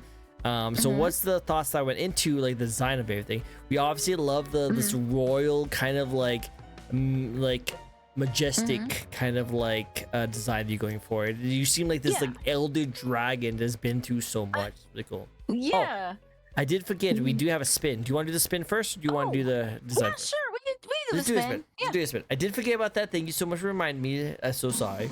Sometimes I get so caught up in that conversation, I totally forgot. It's so understandable. Okay, so this is a fun one. You might like this one. There's a little behind the scenes. What do you do to prep for your stream? Well, I like to make sure I have water because again, I'm a yapper. I talk a lot. If I talk too much, my mouth will get dry and I'm like, hydrate. Then I have, we have hydrate redeems, but sometimes I need the extra hydrate. Speaking of, you're hydrating, so it's like, yeah, I gotta hydrate. Definitely if I haven't eaten, I definitely want to cook before I stream or eat something because I will go 8 hours and not eat and then chat will yell at me. What? You need to eat. Yeah, can't have that. Also, sorry if you hear any background noise. I live on a busy street. You're totally good. Nothing wrong about that. I know the feels. So besides water and food, I have a couple bots like Mix It Up, Streamer Bot for redeem purposes because they love their redeems, their check-in, their points and stuff. I make sure my model is acting right. I make sure I have some type of sound because I've had instances where I've streamed and I can't hear anything and I'm like, where did all these redeems come from? I didn't hear any, What's going on? Yeah, I have done that before. I know the feeling. Yeah, it's like, okay, I could have fixed this. And I'm guilty of fixing things on stream. I know I shouldn't. I should wait. But it kind of... Don't worry about it. Scuff is inevitable. We all have scuff. It is very common. Yeah, I am that person that will try to fix it. Even though they're like, you can wait. I'm like, no, I gotta fix it now. I can't help it. You can't help it, but we still like it. Exactly. Anything else I do, I post, like, I make a post that people know I'm live. I try to not ping Discord too much, but I have a certain role for that, and then that's pretty much it. It's not too much that goes into it unless it's like a big community day or I'm collabing where obviously I need time to prepare before the stream, a bit more time. But yeah, it's not too much else that I do to prepare for stream. I try to just go naturally or whatever state I'm in. True. That, but besides that, that's pretty much it. That's pretty much it. I do notice that when you, I've been looking at your Twitter, obviously. Check out your Twitter a little bit, just to make sure. But also, I check out, and I noticed that when you post your live message, you purposely don't put in links. Yes, I don't, because I made a GIF where it includes the name of my channel, because for some reason, Twitter, will shadow ban you if you post too many links, and that's happened to me before, so I'm kind of nervous about that now. I try not to use Twitter just for that reason. So I do have a Blue Sky I do that for as well. They're a bit more lenient with links. That's true. So if I could comment the link or pad the link in my GIF, I know people probably don't want to type it, but you'll type it if you want to. If you don't, that's fine. I get True. You're not wrong. It is difficult. Yeah. It's difficult. But do you actually see pretty good engagement in your Twitter when you ever do that? Because what I always do is I put the links in my comment section whenever I go live, and I only put it in my live, but also I have it as a way to put it as like my location. I have as my location so that I can let people like have the link. I just want to know if like does it actually help your get more visible? I would think so. I haven't had too many people who've I haven't had an instance where I don't feel like it has, except if I forget to post it in general. I did notice a lack of viewers. Other than that, I haven't really noticed anything different outside of not posting it at all. If I don't post that I'm live at all, then it doesn't. I don't think it helps me at all. I'll keep that in mind. Maybe I'll try something new. I'm just curious. I know it knows that on your Twitter. Yeah, because I did want to let you know too, because I mentioned Blue Sky, that they actually have that go live where your profile will have like a light up live symbol like in your profile picture now. So I really usually have to post for that. And I tried Twitter go live before, but for some reason it always disconnects, and I just was like, I give up. Yeah, when you hit the go live on Blue Sky, do you actually I thought that just means that it tries to like excuse me, it tries to like make you go live on that site. But if you just hit go live, it just means that your thing is live. Yeah, so there's a site that you go to for Blue Sky where you would input like your Twitch name and things like that. It would put in your information so that like when you go to go live, it'll recognize that you're live on Blue Sky, like not on Blue Sky, but like on Twitch. You put in your Twitch like channel, and it'll connect as like a Twitch integration type thing, where it'll connect your Twitch for Blue Sky to let you know your Twitch is live. So then Blue Sky will signal they're live, and then that's basically what that does. I agree. We have Lady of Dragons here. I haven't seen you forever. We have another dragon lover over here. Look at this. We have another dragon. Hello, Lady of Dragons. She's adorable. We like. It's been a while since I've seen you. How you been? I hope you've been well. It's been a while. Of course, she comes by whenever we have another dragon VTuber come on a show. I love. Yeah, I love that. I love to support the dragons. I'm actually part of a dragon Discord dragon council. Oh, yeah. That's cool. Okay. I like that. That's Very cool. It's so good. I know, and yes, a fellow dragon have been okay, but it's been. I know the. Hello, fellow dragon. we love it. All right. What else do you want to talk about when it comes to your design? Oh yeah, so I will say that when it comes to my design, I didn't want to be too complicated. I love ribbons. I love frills. I like crystal, and I wanted a dreamy, ethereal aesthetic. So that's kind of what the vibe was for this in general. That's what I was going for. And then I do have like my crystal line, like my feet. They have the look at those diamonds. Yeah, so I got that's that cool. going on. I like that little steppies. We like it. Yeah, I got the little steppies. Other than that, I just wanted it to be simple because I have a hard time getting art when my designs are too complex or I get charged extra. So I try not to go too heavy into the design aspect, but then at some point, I'm not gonna lie, I stopped caring about that and just start putting my heart into the design. Because if I love it, and they'll be willing to draw it if they like the design. If they don't, then I'll find someone else. So my whole idea was to go simple, but still try to keep it as unique as I can for artists, particularly, or for people for fan art, as opposed to my last design. Yeah, that's like pretty much what we, how we came up with this here. And I adapted the dragon form after the fact, which I do have a dragon form of this model too. That's kind of why it's mostly white. I wanted to have like crystal like body part at some point, but I don't know how I feel about that now since we're changing things.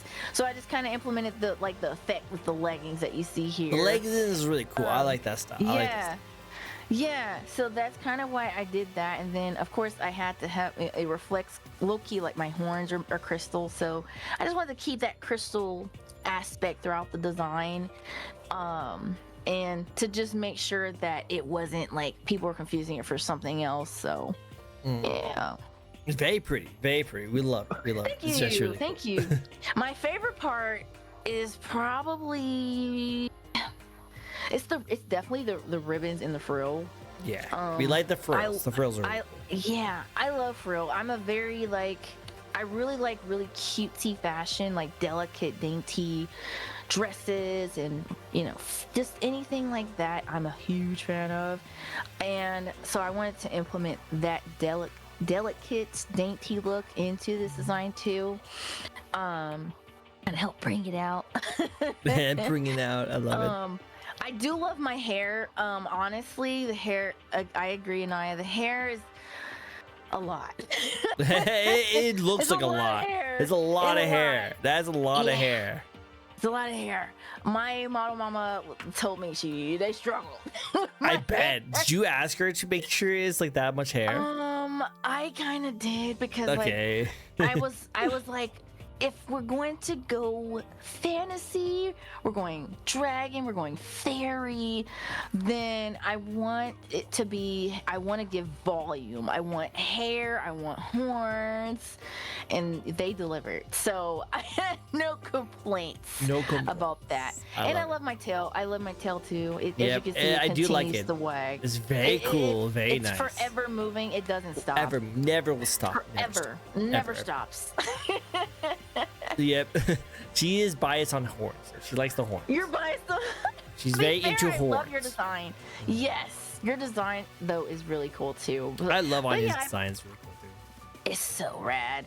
But yeah, I love everything about this design. I worked so hard on just implementing ideas that I wanted, and the person who helped me design it was really gracious, really cool, really kind, and that's what you see today. And of course, I always have other implementations that I want to add. Like I have other ideas that I am slowly wanting to implement for the future. So that's something I love to look forward to, or for you guys look forward to, I should say, that I'm going to be implementing with new lore. With new lore? And I love it. yes, with new lore. So yeah. I love it. That's so cool. Okay. Keep up the good work. Keep up being amazing. Would love to see it. Any no problem. Any cool toggles or facial emotes you want to show off? Let me see. Let me pull my stream deck here. I might have to take the jacket off though. So I can take the jacket off. No sleeves.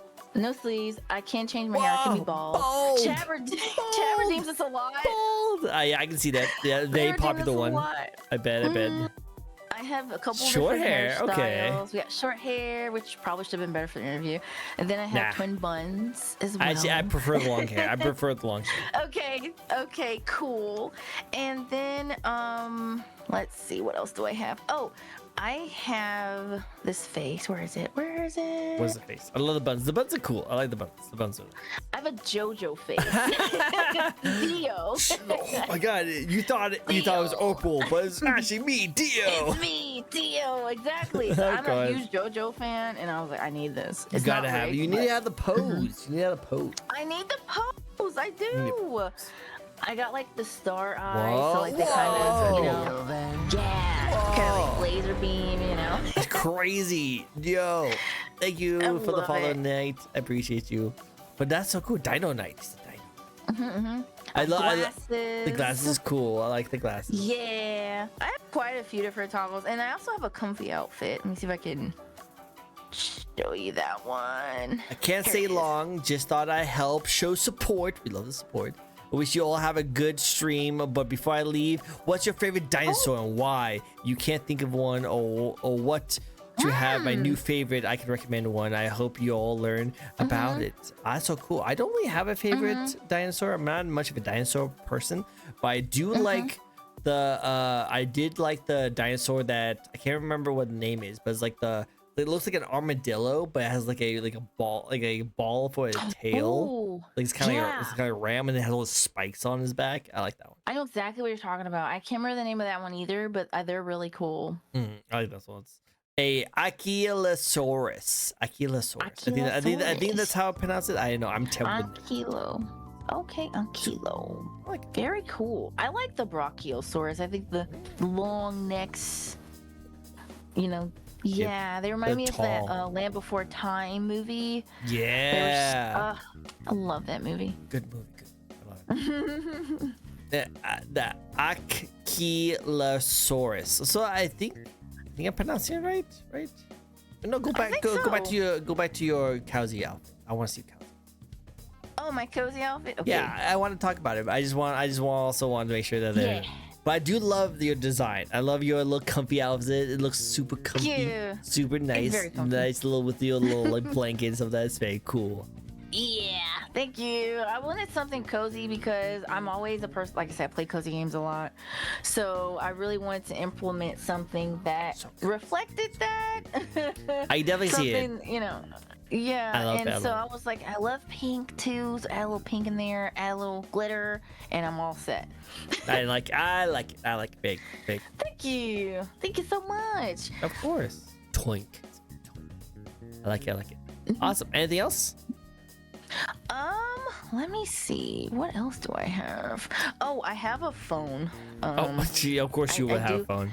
I The have a celestial cellular dragon that is so device. omnipotent. You gotta take yourself. Yes. You gotta take yourself. I can take my selfies. Very you know, very garu of you. You know, it is. I really love this. The phone is so me. I can see it. Okay. I can do it on both hands, so like that's even better. You know, just taking pictures, catching chat. It's a chat. Yeah. What are you doing? Let me look at what you said. Let me see what you said. Oh, you point. Oh, I can point. Guys, Yep, pointing. I can. Pointing at you guys. Point. Adorable. I also have, if I were to do this, I have a sit pose where I can just sit down. Can't really see it, but I kind of sit down. Oh, there you go. That'd be perfect for the couch right behind you. Yeah, it would have been perfect for the couch. I don't know why I didn't think of it earlier. It works. It would have been perfect. Oh, I also can do like a claw. Whoa. Like a rawr, you know, rawr. I do have a wave. I can wave to the chat. I have a wine glass. Ooh, very, very fancy, very fancy. Very fancy. And those are just some of the few that I have pretty much, so. I like it. Very cool. I think those look great designs, very cool, and we also saw your favorite too, so I think that's really cool. Yeah, thank very you so beautiful, much. very, very beautiful, very beautiful. I appreciate you. Thank you. Of course. Mine is a Brachiosaurus and a Spinosaurus, and yes, it's because Jurassic Park is one of my favorite dinosaurs. See? Brachiosaurus, yeah. Yeah, Brachiosaurus is cool. My favorite prehistoric creature is between a Deinonychus. These names are going to be murder to me. Deinonychus, Titanoboa, Megalodon. I want to say no, I don't know how to pronounce it. Lipiliodon. It's a magical Lipitherial Charlie. Wow. Yes, these are names. These are definitely names. I'm not gonna doubt you. These are definitely probably names. 100%. Yeah. Always, I hope you have fun. Just want to stop by. It's so sport. Well, I think you still the sport.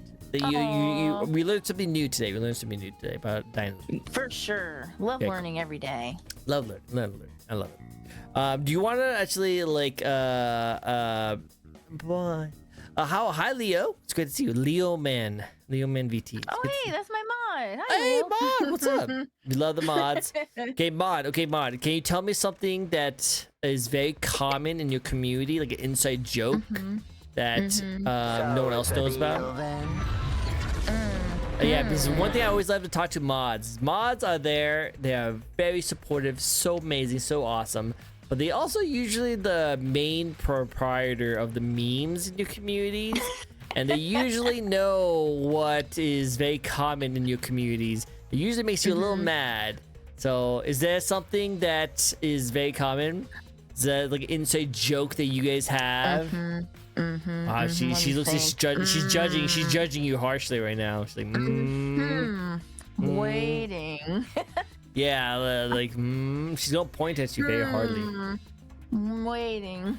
Waiting. You might have to watch out. I don't know. I might, because sometimes they will try to sabotage me because mods like to bully. Let's just be honest. They like to bully. She's relatively tame, actually. Whoa, she's tame. I am pretty tame. I am. Okay, no, that's a lie. What? I do feed you. I will tell you a joke that they've come up with me saying that I don't feed them and I keep them in a basement. I don't know where they got this from. It's not true though. Slivers of beans is not true. Slivers. Oh, sorry, listen. I asked her about 80-year cook in MMA. Oh, whoa. MMA. slices of toast. Wow, you don't really feed your community that much. True. What's going on? It's not true. 80-year cook. Yeah, that's the joke. I don't feed them, and when I do, it's slivers of beans and toast. I don't know. I don't know. I feel you should feed your community some more. I should. I try, but I guess it's not enough. Well, you might want to add some more bread to that diet. Yeah, maybe more bread, maybe more beans to their diet. Beans. You guys don't need some beans in there. You want some more beans? Throw some broccoli in there too. Beans and broccoli. Yo, guys, get some broccoli. Yo, let's go. See? That is an improvement. That is improvement. Nah, because I ain't even getting a bean today. Okay. No bean for spirit. No beans today? Wow. I have no idea. Yeah, whoa, snap. Well, we love it. I love how your community just comes out of the woodwork and be like, she doesn't feed us. To slander me. It's crazy. I know, right? The mod comes up and says, hi, how you guys doing? Oh, she's so amazing, so awesome. She doesn't feed us though. And then yeah, she doesn't feed us. Yeah, no, she doesn't feed us. There's all these other people just come out of nowhere. Crazy. Yeah, like, oh my god. I love it. They were just there lurking just to admit it, If she puts us to sleep without food. Oh my god. Whoa. Oh my god. Whoa. Crazy. Okay, so I can explain. Okay, explain yourself. So they say I put them to sleep because when in my lore, it's a little bit of my lore where they are in the community within the realm, and they're all in a sleep because they're basically in the Fey realm. So they accepted to join. So they're all in this slumber. They are fed though in this slumber. They just don't know what's going on around them. But they're safe. I promise they're safe. Can't leave. They just can't leave. I'm sorry. You can't leave. Can't leave. Get a good decent meal. No. I didn't read the fine print. Apparently, they're safe. Can't though. leave. Wait, I just followed her too. Am I not going to get fed tonight? Am I fed? You're fine. You're still fresh into the realm. We're not putting you to sleep yet. Oh, okay. Yeah. I want to go home, but at least get the 80-year cook. No mods get fed. Apparently non-mods get fed. Okay, non-mods. What? Okay, no, I don't know about that. Well, at least I'm safe. That's all I get. Yeah, you're fine. I don't know where that came from though, but Exactly. Sleep is for dinner. You guys will eat. The food is the sleep you get. Nourishment. What's 80-year cook? What's going on with 80-year? That's related to My Hero. I don't know if have you watched the anime? Yeah, I know anime. I feel you're surprised how much I know. Do you know what Fable is? Do you know what anime is? What? Oh my god. Have you seen? Because some people say they don't know, and I'm like, okay, dang. Have you seen my background, miss? Let me see I haven't seen your background good enough.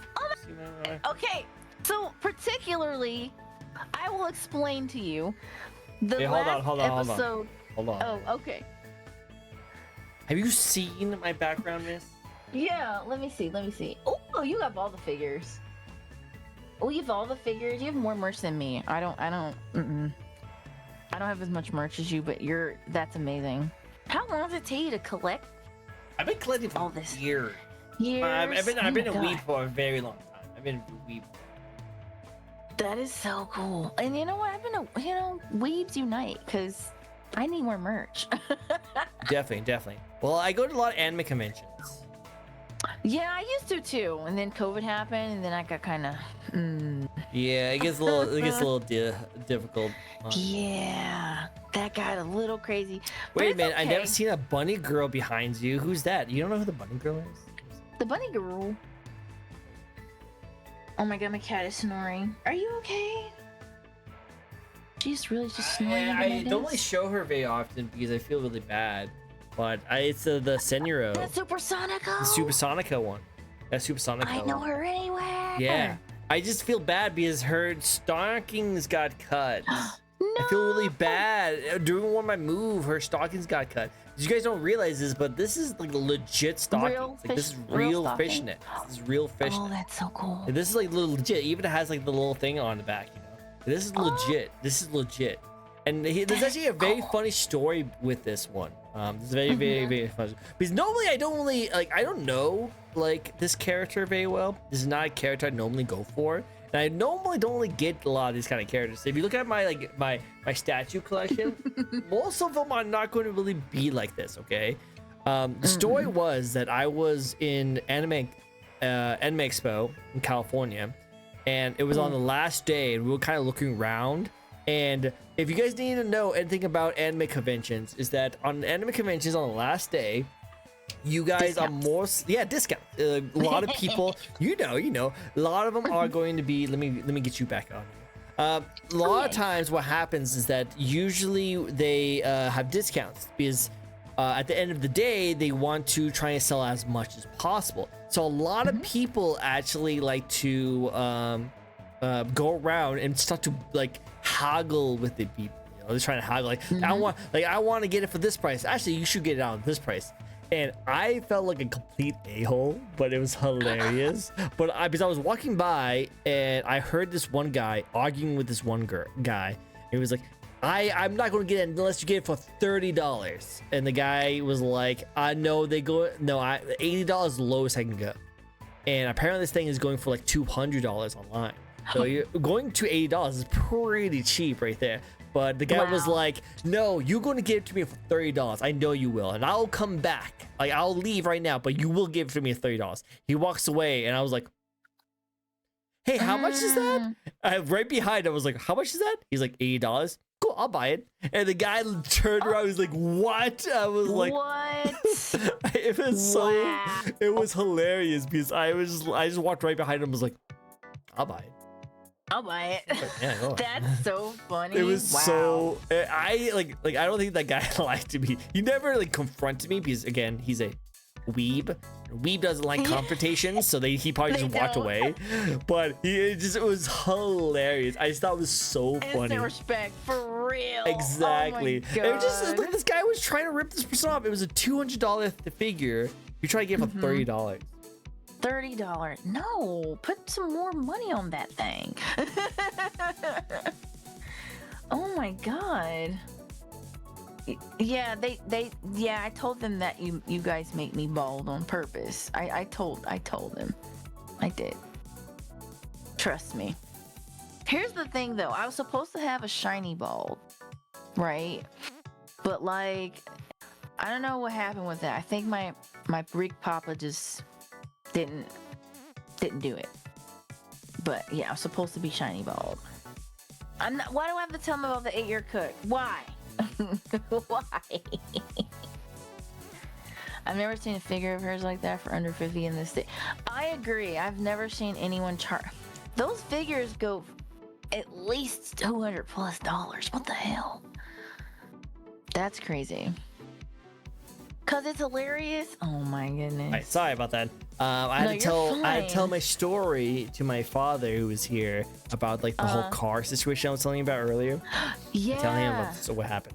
But yeah, no, it's just funny. It's just funny because like I just like he just immediately was trying to rip off this person who's like these people who are coming in, they might not be the most ethical. You know, they're selling like figures at a higher price than normal because you know the anime conventions, so they might not be the most ethical, but they're still trying to make a profit. You know, they pay a lot of money to have the space, so they have to make up the money by selling a lot of their figures at a certain price. So at the end of the convention, they're already going to be at a loss by trying to sell as much as possible, but they try to make some money back from the situation.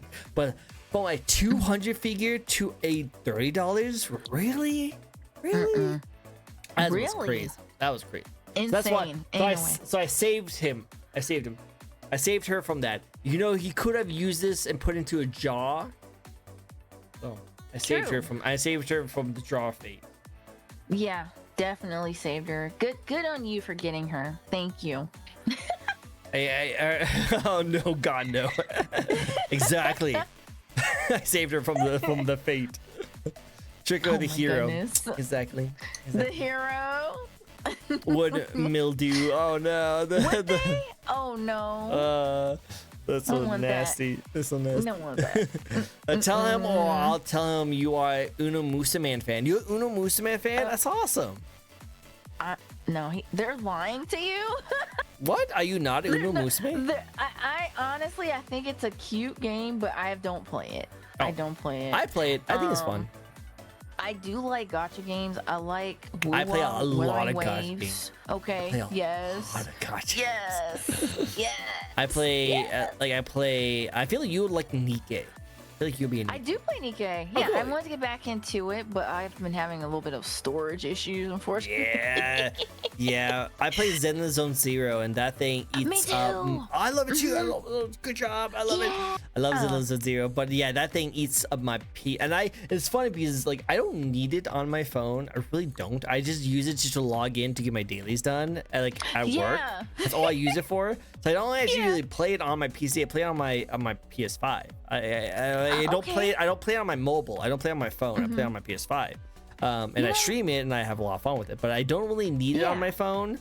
But I like to log in to make sure I get my dailies and stuff like that. Your dailies, exactly.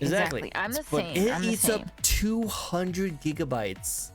200 gigabytes of like all my games on there alone. Oh man, that's a lot. That's almost as much as my modded Skyrim is like over 400 gigabytes. Yeah, it's ridiculous. It's insane. I need to figure something out. I might have to uninstall it for a little while. Just get a storage. Just get a separate storage unit, and you can buy a terabyte of storage pretty easily. Yeah, I have one. Like I need an SSD because I have an extra hard drive, but I can't play those games on the hard drive because they don't play right. True. Like SSD, you can probably find it online. It's all fan service, dude. We love the fan service. Like, have you seen my figures? Fan service is very popular. We love the fan service. We love the fan service. I'll tell Haruhara that she's a lawyer. What? What? That's crazy. Don't do that. Don't do me like that. Don't do me like that. What? I love that. That horse girl was adorable. She was adorable. Haru, she's we love. This is why it takes up so much space. Oh yeah, the boob physics. The polygon. Oh my god. Speaking of Trico, I literally had that problem before where the physics, like the bodies are just so much for the game. It just I bet. You're talking about your modded Skyrim, right? Yeah. It gets pretty bad. I bet. The OPI needs their own hard drive. Yeah, they do. They do. I had to downsize and make a whole new save with a smaller body. Yeah, I had to make the booba smaller because it broke the game. We hate it when the booba breaks games, guys. It's like you guys have to respect the game that they can actually make a running game like run very smoother with very good boob physics.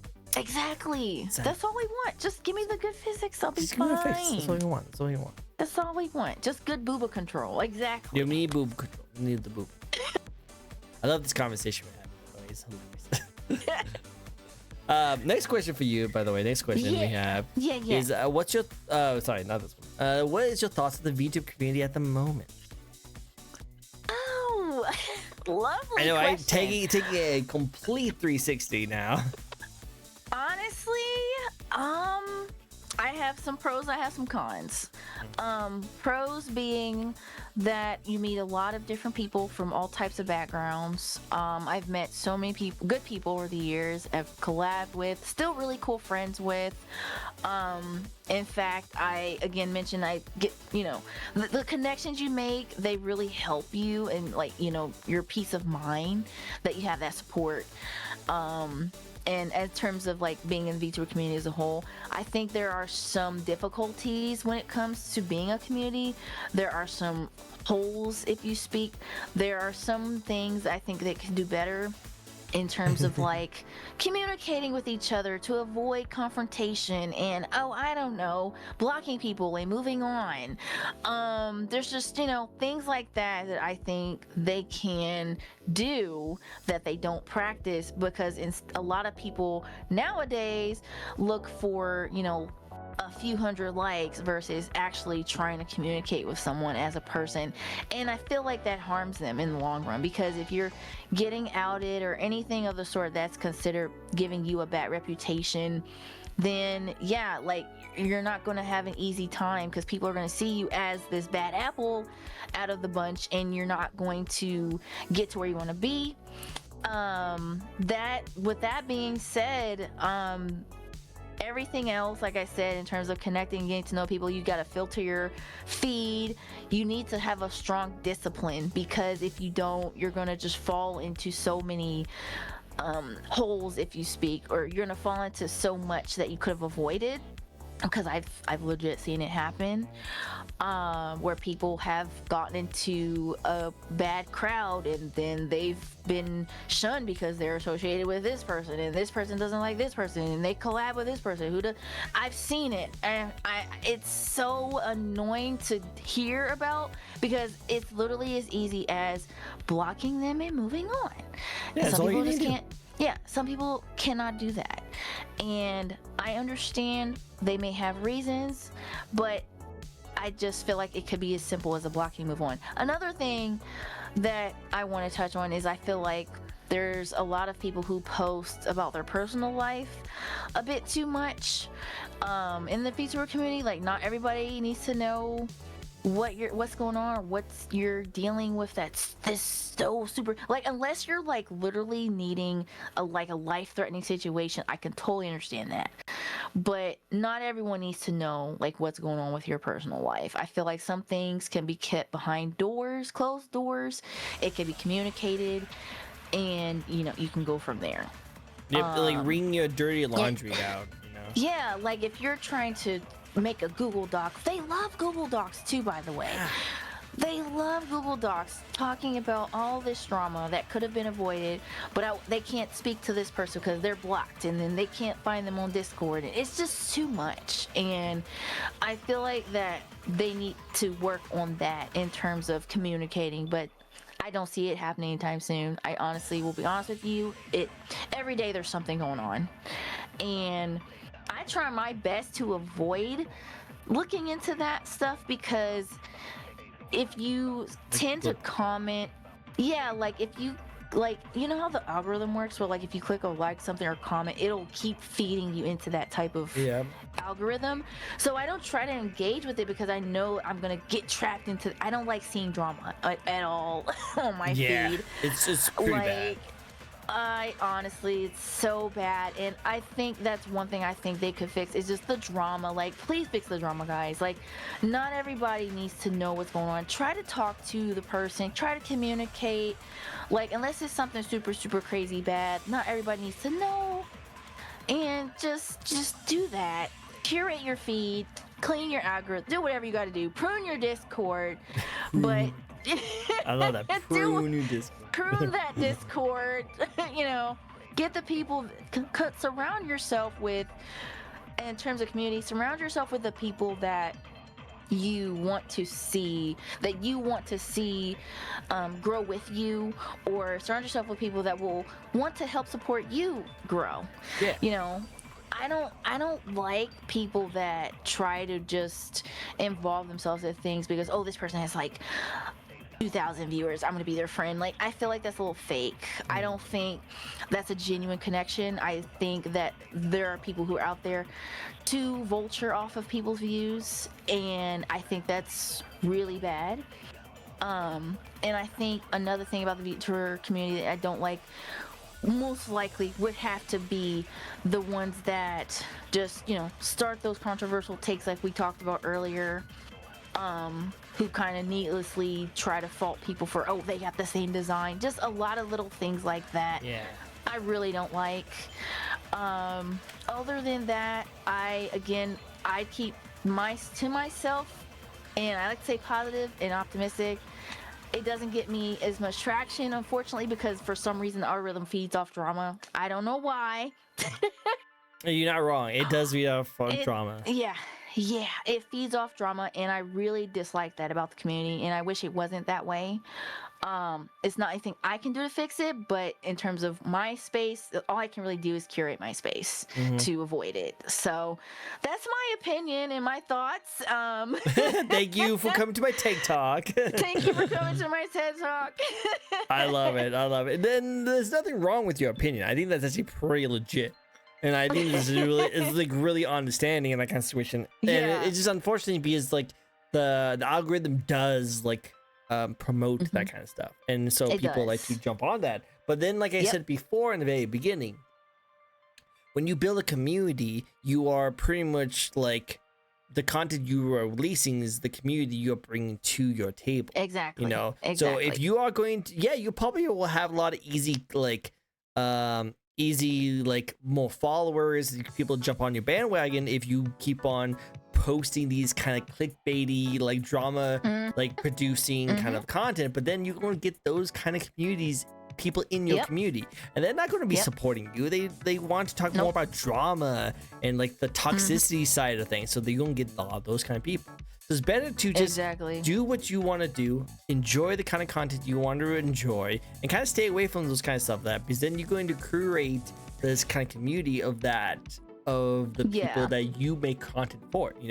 I'm pretty sure I'm pretty sure the people that are watching today, Spirit, Leo, Matrix, all these amazing people from your community, all these people are probably over here watching you because they love your design, they love your style, they love your ASMR, they love your Final Fantasy work, they love your Genshin, you love your gachas, they love all the stuff that you make, not because you posted something online about some controversial take.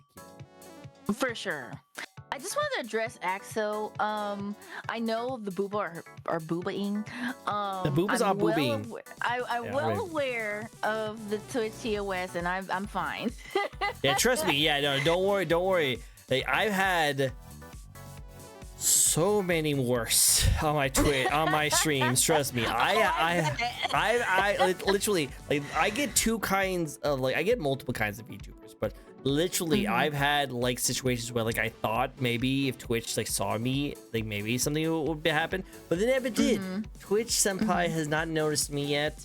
All the people has not noticed me, which is good. They're gracing you. I'm happy. Yay! They are gracing me. They're very happy. It's probably because I have a human face, so they usually give me they give me like a pass because I'm over here. He's fine. Let's move on.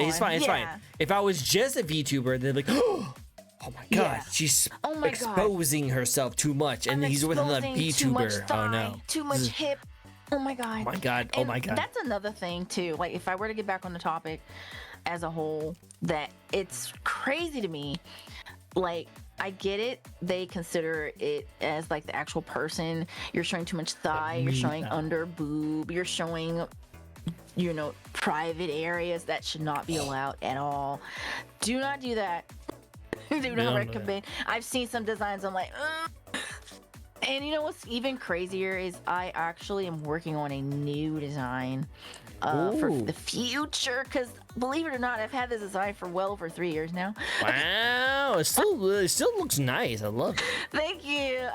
But I definitely want to adhere to, like, I wanted something that I felt would evolve, like go with me, like evolution, so to speak. It's going to be the evolution into my journey as a VTuber, and I can't wait to share it with you guys. So we can't wait to see it. I'm so excited. It's very cool. Thank you. But yeah, that's my thoughts on everything. I just feel like, be conscious of your designs. Like, if you're going to make something like that people are going to see like, on the internet, just be conscious of what you have. Like, just try to adhere to TOS. I know the underboob will look cool, but like, Twitch won't like that. Yeah. Unfortunately. But no, the main thing I was trying to get at is like, if you're worried about me getting a ban on Twitch, don't have to worry about that, because I've had VTubers been on my show with designs that have definitely scraped that kind of like boundary pretty closely. Because I've had because I invite every VTuber on my show. It doesn't matter what kind of content they make. I always invite everyone. I've gotten VTubers, of course, because I love it. If you have a cool, interesting design, I'd love to talk about it, pretty much. And so I've had situations where I literally had the most cinnamon roll, must protect with your life, adorable VTubers who are just super adorable and precious, all the way to the other end of the spectrum of literally they make their mortgage payments off of OnlyFans content. Yeah, so I've had so let's just say I've had a mix of different VTubers, and sometimes those VTubers who make OnlyFans content, they have a lot more revealing outfits than you have right now, miss. And they also some of the most nicest, kindest VTubers I've ever met in my entire life.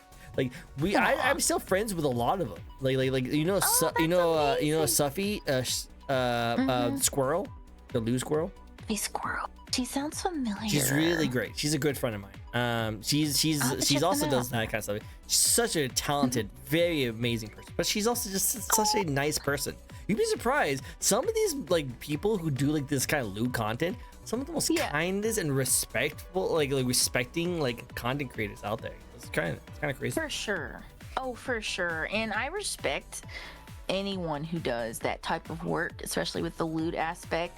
I know I get some people who inquire, like, do you do that? I'm like, I don't do that, but I respect those that do. I know it takes a lot of time and effort to do that type of content. It's not for everyone, but if it helps you pay those bills, do what you gotta do. That's all I gotta say. Do what you gotta do. Do what you do. Like I said, you do what you want. If you're enjoying, you're having fun, and you make money off of it, go for it. Do for it. Go for it. Do it. Do right, what so you can. We do what we can. We do what we can. Now we did cross over the 2-hour mark, so we do have to throw you guys into a 1-minute ad. So I do apologize. Okay, yeah. So we'll see you guys. We'll see you guys in the out. We'll see you guys in a minute. See you guys in a minute. Doing all that kind of fun stuff. But yeah, no, I totally. While there, I know I hate the ads. Trust me, I hate the ads. But if I don't force, if I don't force a 1-minute ad to you guys right now, you guys gonna get bombarded by all these really stupid ads. Yeah, I don't want you guys. I don't want you guys. Gotta get your ad support in there. We don't even get money off these ads. You don't really get much money off. No, yeah. I think after a year of running ads, I think I get like 28 cents. What? Yeah, that's it. I get 28 cents for a whole year because I only run it. I run it as the littlest as possible. Usually every 2 hours, I usually run a 1-minute ad. This is pretty much it. Like it's never worth it. It's super annoying. It breaks immersion and it hurts your engagement. The engagement, yeah. Yeah, but the problem is that you have to have ads, because if you don't, random ads will be popped up, and they can be at any number. It could be like 5-minute ads for like 10 in a row. You know, like it could like if you don't have pre-rolls like out on, they will add whatever they want on. So that's the problem with ads. They will just throw like 5-minute ads your way, and you have to sit and watch the whole entire thing. And you can't watch anything else. So it's super stupid. So that's why I will always let you guys know when ads about to come up. And I want a Wingstop right now too. Jeez. So like I'll always have like a 1-minute ad so that I don't have to deal with it for another 2 hours. So pretty much what I like. That's understandable. I think I run mines every hour or two, like 1 minute every hour. Yeah, you should. That's probably the best thing to do. So that way you guys don't get hit by like a random like 5-minute ad every like 30 minutes. Dreadful. Yeah, so like the 1 minute ad in the middle of a good conversation. exactly, like, and then all of a sudden, make sure you get your Wingstop ad when the next game comes out. Oh my god! Oh my god! Looks so tasty. Well, welcome back, guys. I hope you guys good to see you guys back. Make sure like don't hate your streamers for running ads because they don't want ads. Ads suck. We don't like ads at all. We barely make any ads. We definitely don't make money off of it. I feel like unless you like have like 8,000 follow like people watching, like ads are not even worth it. But you have to have ads so that you guys don't get hit and bombarded with like 5-minute ads. So you guys either get 1 minute ad every hour or two, or you get like 5-minute ads every 30 minutes. So which one do you prefer? Right. We're trying to, keep you guys' best interest in hand. Exactly. That's what I'm saying. Just saying.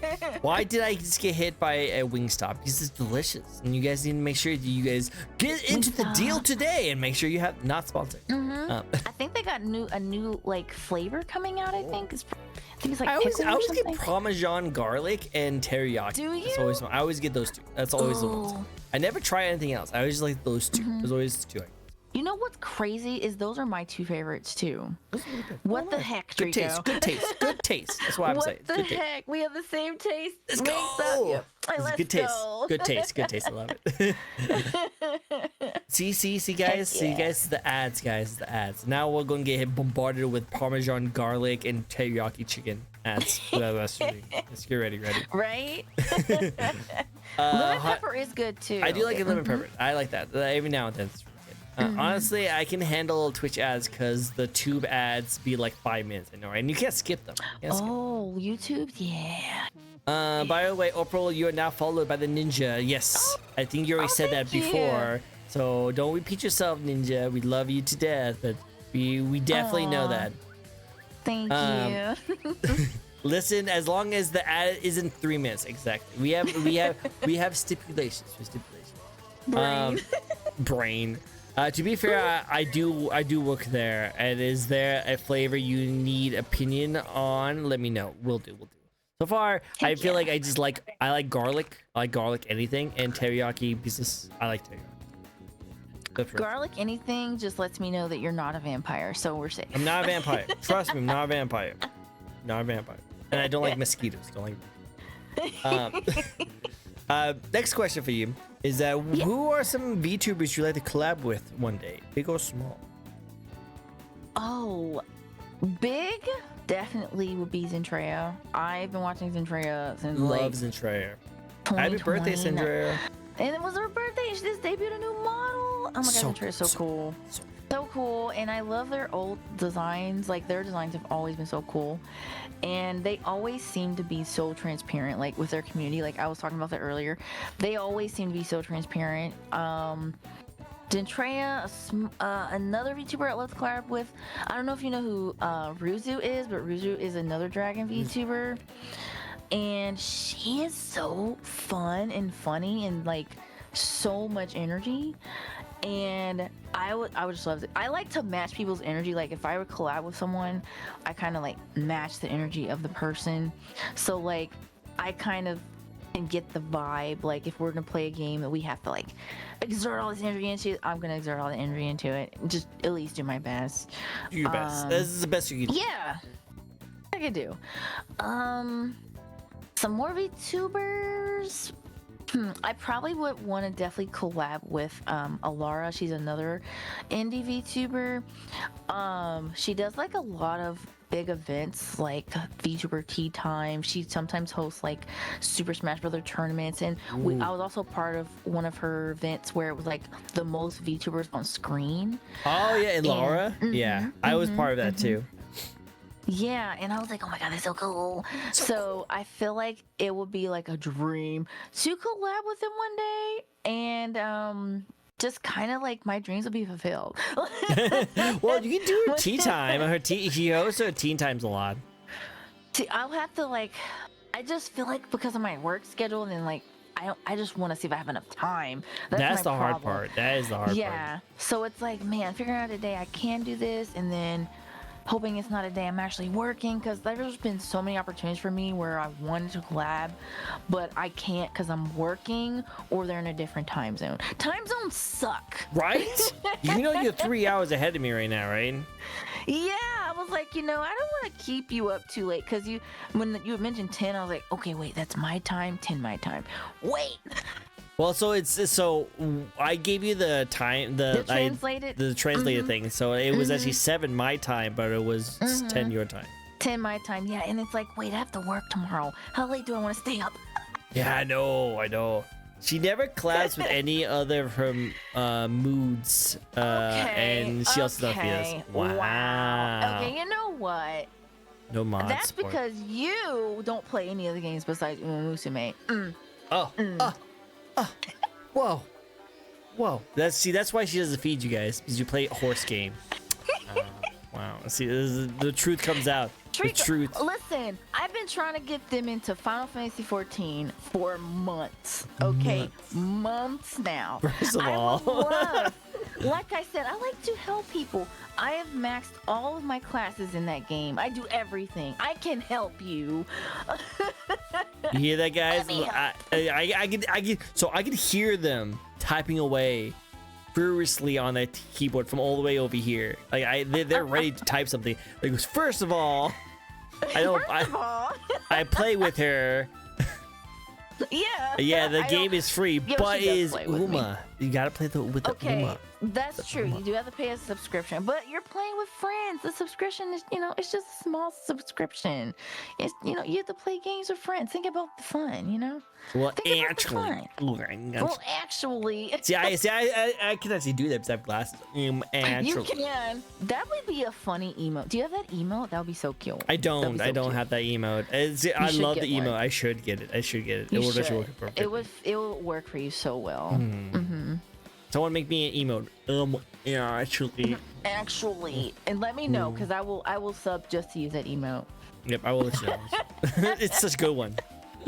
I'll try. He's a victim. Oh God. Yeah, no, Leo is a victim, because Uma is not the only game on Earth. I said it. Oh. Whoa, the controversy. Whoa, the fight between streamer and mod.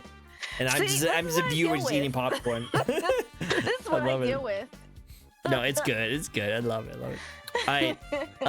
With the next question, what's the behind the scene part of VTuber that most people don't realize? Honestly, it's pressing that go live button. It's pressing that go live button and making sure your model is there. Like, so many people just think, because you're not showing your face, that you don't have anything to worry about. It is so much more than that, because I personally, because I have a pretty expressive model, there's certain facial things that you can only do with the model that you really don't see that, behind the part. You can't see that, obviously. You see it on the model, but you don't know. I have to exaggerate my face to do certain things. Yep. Yeah, it looks crazy. It looks so bad. It looks cringe, honestly. It looks so funny. So funny. And a lot of people don't realize it takes a lot of energy to do that. Like, sometimes your face will hurt. Sometimes you'll be like, I'm too tired to do this. I'm going to be a PNG today. Like, it's been moments for me, like, where it's been like that. Other than that, it's just trying to keep the chat entertained, because again, you see a VTuber model, but like, what are you gonna do today that that the community isn't used to seeing? Like, what are you gonna do to get engaged? You gotta think about that. It's just always just making sure you're chatty. If you don't, and it's okay to be transparent. If you don't feel like talking, just tell them no mic today, we're muted. No mic take. I haven't done that, but I feel like it's important to just let them know. I will say that if you stop talking, that's going to be a really big problem. I feel like everyone knows something's wrong. Something massive happen. They'll be like, I've had that happen where I've been silent for like 2 minutes, and they're like, "Are you okay?" I'm fine. It's like you've been silent for way too long. You need to be talking. You need to be talking. And a lot of times it's because, like, oh my God, I'm such a gamer. I lock into some games sometimes where I'm just focused. I hyper focus. So I'm engaged in the game, so I stop chatting. It's like, oh my God, don't stop talking. How are you doing today? Did you see my question in chat? Are you ignoring me? No! No! I'm not. I just didn't see it because I'm hyper focused. I'm looking at my other monitor. How are you doing? You know, it just kind of like I hate it when people do that. Like I hate it, especially when I'm interviewing and like I'm listening to the conversation of someone and someone's just like, "Hey, I asked this question like a little bit ago. Did you not see it? Did not see it?" I'm like, don't. I did. You don't have to even repeat it. You don't have to repeat it. It gets really. That's one of my biggest pet peeves when it comes to like chat. Is when people like try to repeat. Either they copy and paste that question again, or they ask, "Hey, did you see that question?" It's like, I will 100% say what you say in chat, unless I don't think it's like imperative to the conversation. If it has 100%. nothing to do with conversation, I will ignore it, or I just didn't see it. Do not repeat it. It's really annoying. I'm honestly the same way, because sometimes there are things that you don't really want to respond to. I'm not necessarily going to say that because I don't want to be rude and I'm not a mean person, but some things, if not most things, that if we've already talked about it, or if it's not relating to anything I'm talking about, sometimes they don't require a response. And I can see why some people, like, if they, like, again, if you have someone that's like thousands of viewers, they'll put their chat in slow mode trying to answer every question. I'm just like, I don't know how you're doing that. I don't know how they can do that. Yeah, it's insane. And usually they have like 10 mods that's like combing the entire thing like crazy. And usually they will time out and ban people like right off the bat if they start doing that kind of stuff. They do, and it's like you can't. And also about what Anaya said, like people get upset. Oh, you don't respond. It's like, well, you're trying to basically engage and entertain 12 to 20 to 50 to 1,000 people, and sometimes you don't see it, and it's understandable. But you have to understand from that perspective that if you don't see it, then maybe they'll respond when they do see it. Just take that into account. Take a break, come back. Yeah, just like, hey, there's nothing wrong. Nothing wrong. Nothing's wrong. You can just tribute to the conversation. You don't have to. One, like the 3 rules in chat, like that I have come up with. And now again, chat, don't take this wrong way. We love you. You do you. Be who you are. You are amazing, however you are. But there's usually 3 rules when it comes to chat. One, be respectful in chat. Yes. Be respectful. 2, it's not about you, so don't force the conversation to you. We are entertainers, and we are trying to make content for you guys and try to enjoy our time here. You don't need to steamroll the entire stream and conversation that we're having just so we talk about you. So again, be respectful. And 3, you need to make sure that if we don't see it, it either means we didn't see it. Like if you make a message and we don't respond to it, it's either we didn't see it or it doesn't tribute to the conversation or the stream that we're doing, so it doesn't really matter.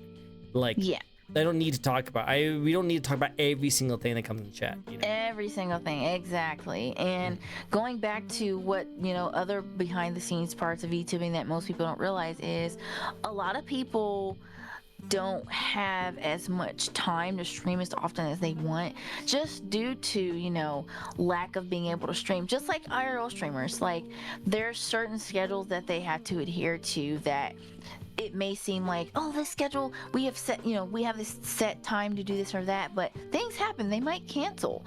And we have to take into the account that I can't do this thing because with my community because this happened, and that takes a toll. Like you really think about it, and again, you get those brain worms, and it just gets crazy after that. And so it's just like, just because we don't have our face cam on, it doesn't mean that we don't still feel the same as people who do stream with it.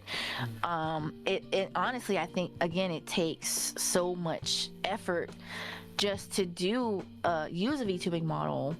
With the camera, we have to set up our camera. We have to make sure our model's configured properly.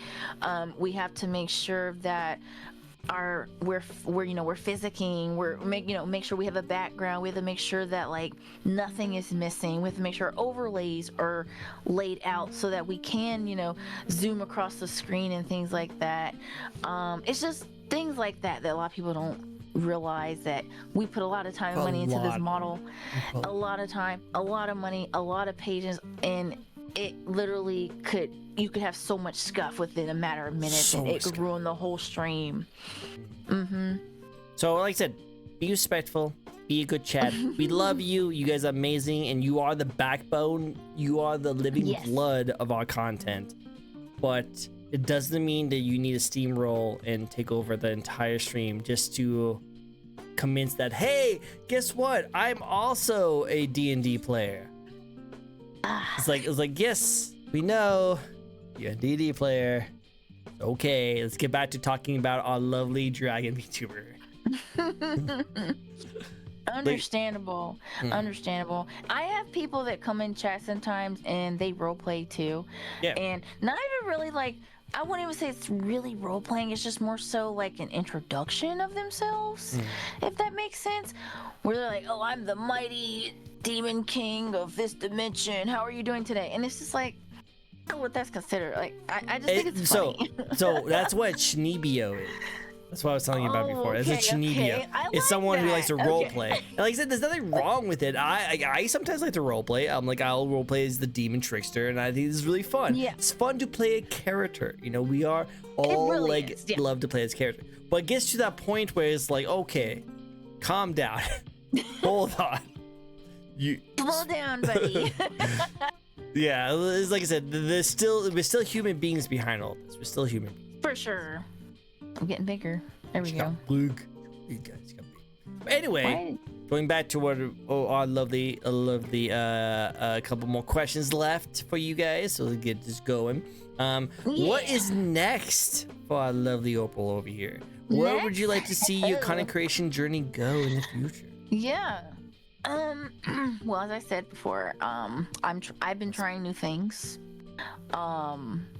ASMR has been one for YouTube. It's been big for me because I've been talking about it for years and I haven't actually able to do it till this year. So I'm actually planning to continue to expand it. I try to post on TikTok a bit more. I posted there in the past with my old model, but it's a bit harder to do it now because I feel like there's more stipulations when it comes to VTuber models for some reason. Other than that, I do plan to expand with more world building. I do plan to update my lore. I plan to incorporate a webtoon. Yes. Can't wait to see the webtoon. That'd be cool. I can't wait to see the webtoon part. Yeah, and I plan to do a lot of cool things. I actually also want to do a visual novel, like a game, as well. That's also been on my mind for a long time because I'm a big person when it comes to visual novels. Like, I love to read them. I grew up reading them, and I think it'd be really cool to see that implemented, like with just my idea, like not necessarily my VTuber, but just like an OC maybe, like with the same aspects of my VTuber, just implement it into a visual novel. I think that'd be really cool. Other than that, besides gaming ASMR, I do want to try to have a host of like a type of show where I do combine VTuber lore into a giant crystal or something. That'd be cool. Or maybe like multiple different crystals, so you have like a library of crystals. That would be so cool. That would be something I want to do to like kind of implement that and just kind of include people. I think including people with your VTuber journey is also what makes it so much fun, and it helps you see, potential ideas and growth and things of that nature. Because it's not, at that point, it's not just about you. It's about, these other people, they're being discovered through you. I think that's really cool, and I just want to include others in things that I want to do, just kind of grow from there. if I can be featured in anything cool in the next few months, that would be cool too. That'd be Like cool. I'm trying to expand into doing that. I guess I'm just kind of nervous because I guess I don't really, I guess I'm psyching myself out because like you miss 100% of the shots you don't take. And it's like, I am working on expanding myself into trying to network and get into those types of things. But it's probably because I feel like because I'm smaller that I may not have the chance. Just do it. Just do it. But I hear everyone say, "Oh, just do it. Just do it." Look, and I'm like, okay. And Kid Boo, I'll get back to you in 1 second, but I need to mention this, okay? Okay, so I always hear this same thing is that people always say that like oh just do it. And it's like no, I'm too small. I don't want to go for it. Just keep in mind, I've been doing this VTuber talk show for almost like 5 years. You're amazing. I can't say that enough. Thank you so much.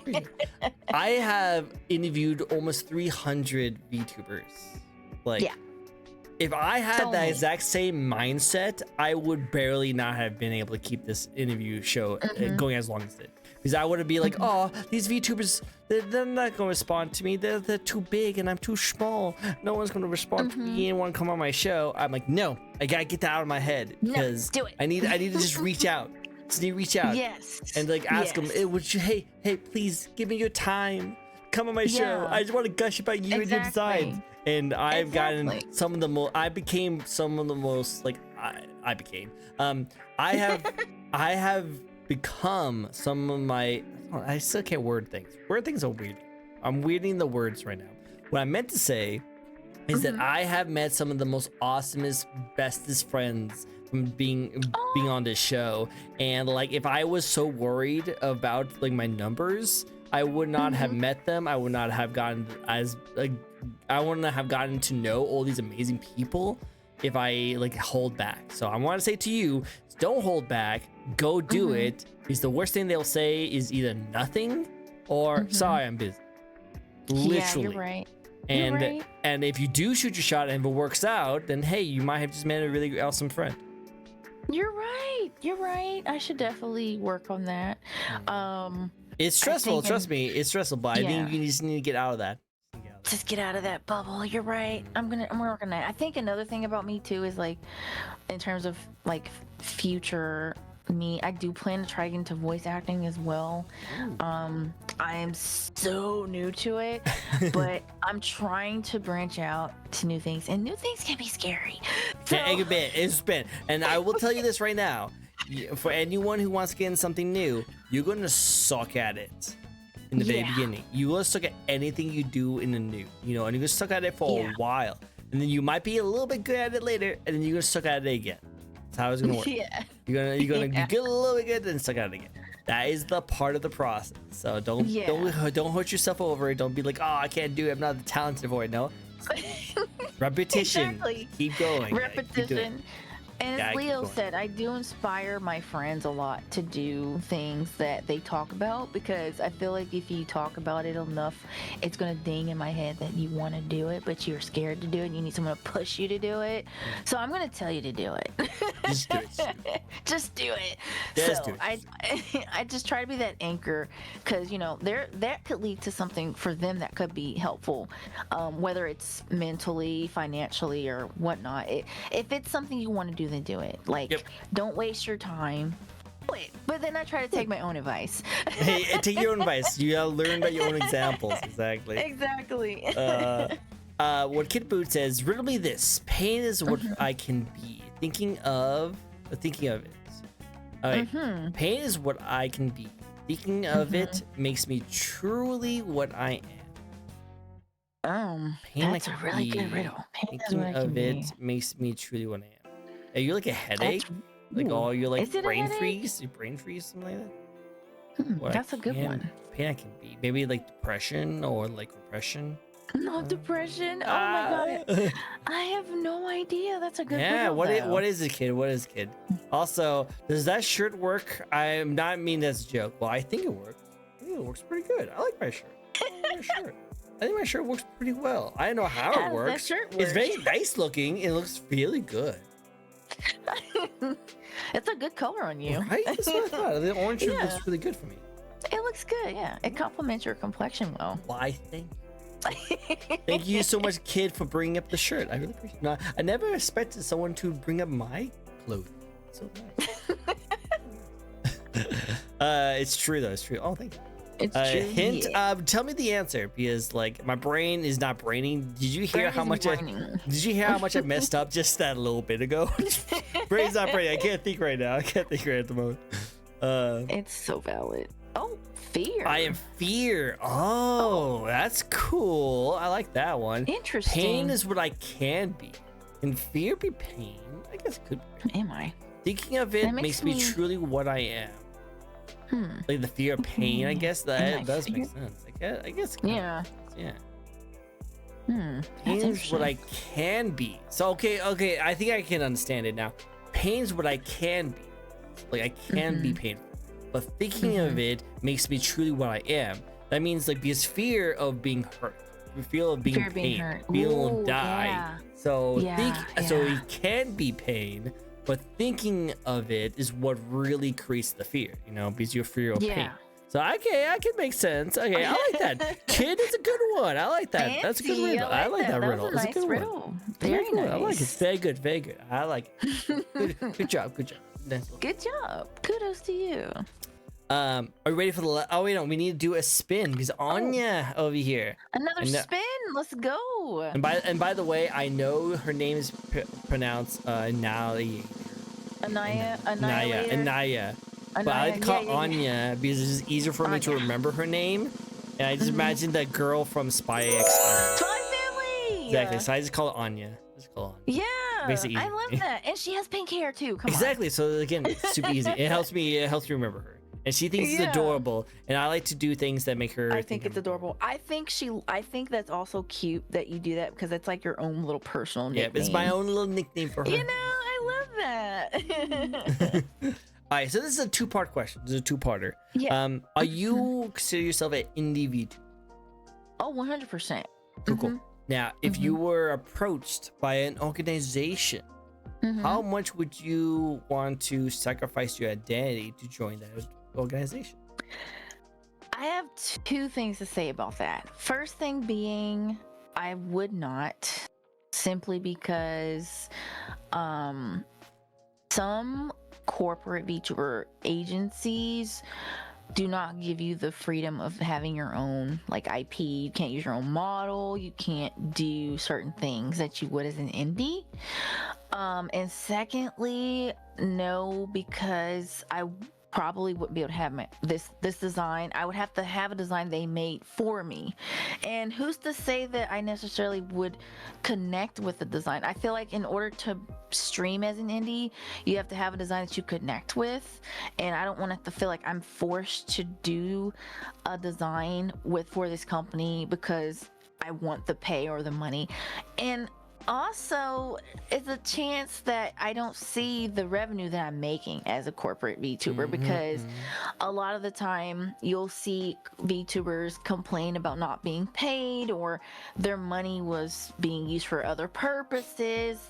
And I don't want to have to deal with the complications and difficulties of that. So I would rather be an indie because I know 100% that I'm my own manager right now, for the moment at least. Yes. And that any revenue I'm making is of my own volition, and I know I'm going to see that return to me. So yeah, I would rather be indie. I agree 100%, especially from what happened a couple of years ago. Yeah, this definitely it makes sense. I imagine that it's becoming less of a like inspiration to join to be like an indie like that. Unfortunately. Yeah, like I feel like people are less likely to go to the corporate side of things. But you know what's the new popular thing to do? You know what the new popular thing to do? Is not to become a VTuber agency, but just to hire like a talent manager. Just to have like a manager to help you navigate the kind of stuff. So you're not in a group or an agency or kind of stuff, but you still have someone to help you manage things. And I have something to say on that too. It's like I would definitely agree. I think it would be good to hire someone to help manage your talent. For me though, I'm kind of curious though, like when will be a good time to do that. And Secondly, in terms of like the whole VTuber group thing that you mentioned, I used to be a part of an indie group. It was great for like a couple years. We ended up disbanding, and it was unfortunate. I think the aspects of doing that is great to connect, get to know other people within your group. You know, you guys stream together, you know, kind of grow together, but at the same time, it's like it has its moments where it won't work out, disband for personal reasons or what have you, mutual agreement, whatever the case may be. I still would want to be by myself. I can't really see myself joining an indie group if that was the case anymore, because it would, I don't know, I don't think from past experience it would work out, depending upon though. But that, and I would need to know when is a good time to get a manager, because like I have so many questions about that. I don't know. I obviously don't have a manager, but I imagine it depends on how much money you want to spend. I think that's like the big thing, is if you can afford one, because you're paying for their time, and a lot of them need like a living wage, so you have to give them like a good a good few thousands of dollars to help you with it. And of course, the experience, so that means you have to go find them. So you have to have a credible like experience. But I think the best time is really best time to do it is usually when you can afford it, and when you have plenty of time to do it. Because like you can start at any time. You start with like 0 followers. Like you can start with 0 followers, because their entire job is to help you manage your content, your socials, stuff like that. So you can start from nothing and get up really high. There's a lot of content creators you've seen like blow up out of nowhere. A lot of times those people who blow out of nowhere are not from because they got lucky, is because they have done this before, and they have a talent like agent who helps like manage the algorithms and book for like commissions and kind of stuff like that. It helps them get all that kind of stuff, and they have experiences on doing those kind of posts and stuff. And also they have like also the talent knows other connections to other content creations to help spread their word. You know, you can start at any time. You just need to, one, have the money to do it, and two, be able to have the time to invest into it. Because as soon as you get a talent agent, that person is going to be like, cool, you need to do this, and this like right now. And if you have a job, they probably going to waste your time.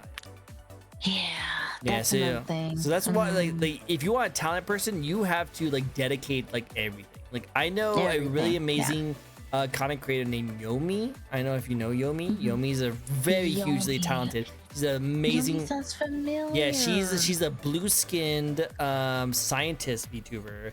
And I know about them. Yomi's amazing. We love Yomi. She's actually been on my show too. She's very lovely. Cool. Love Yomi. Yomi's super talented, super creative, super amazing. We love her, Yomi.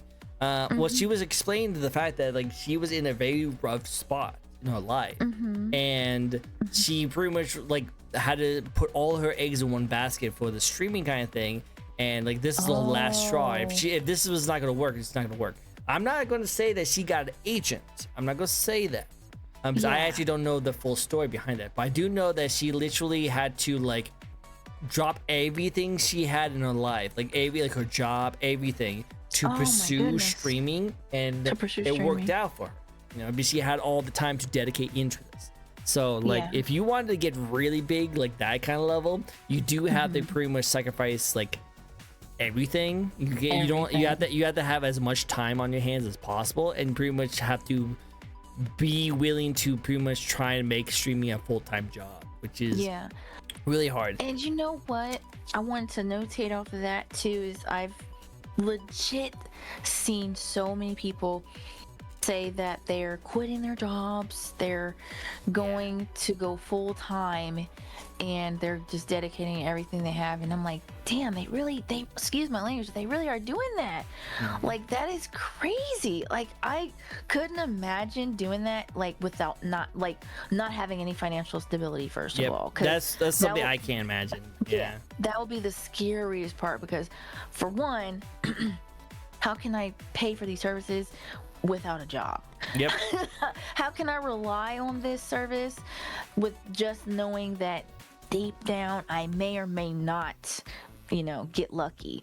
And I'm not even to say that it 100% relies on luck, but just because of the fact that like you have, for one, you're doing this because when you feel you have a stable enough community to get you there, and two, the fact of the matter being is that you are at a point in your VTubing journey where you could definitely for sure get there. It's really scary. It is really scary. It's really scary. Like I said, it's a very terrifying moment, and Yomi has expressed this kind of thing before in her past, that it was really scary for her to do that. And I'm glad it worked out for her. I'm glad she is a lot more successful, and I'm glad she's doing what she loves, and she's doing very well for herself. Again, I do not know if she got a talent agent or a manager to help her out in her endeavors, but I do know that she did like pretty much like have a pool of money that she was able to use for this stuff, and she pretty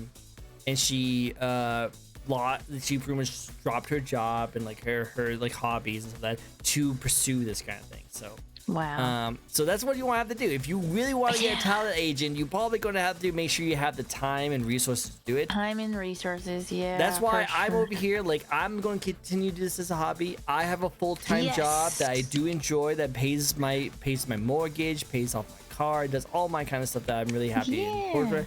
I like doing this. It's fun. Will I ever get to like Zentrey and IMOS level? Probably not. But you know what? I'm okay with where I'm at. I'm just fine. Yeah. I'm cool. I feel like if you're streaming and you're comfortable with what you're doing, like where That's you're why at. That's why I'm pretty comfortable. Yeah, that's what makes it fun. Like you're in a good spot. You're not worried about going viral. You're not worried about having all these big high numbers in streams. You're in a good spot. You're comfortable, and you'll enjoy the journey. You'll get there when you get there. Exactly. I'll still like try my best in with what resources I have.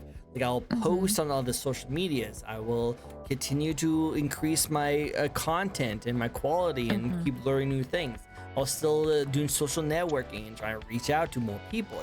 I'll still do the minimum that you do if you want to grow as a content creator, but I'm not going to like sacrifice my health and my job and my social life to do this. I'm always going to put those priority. This is a hobby.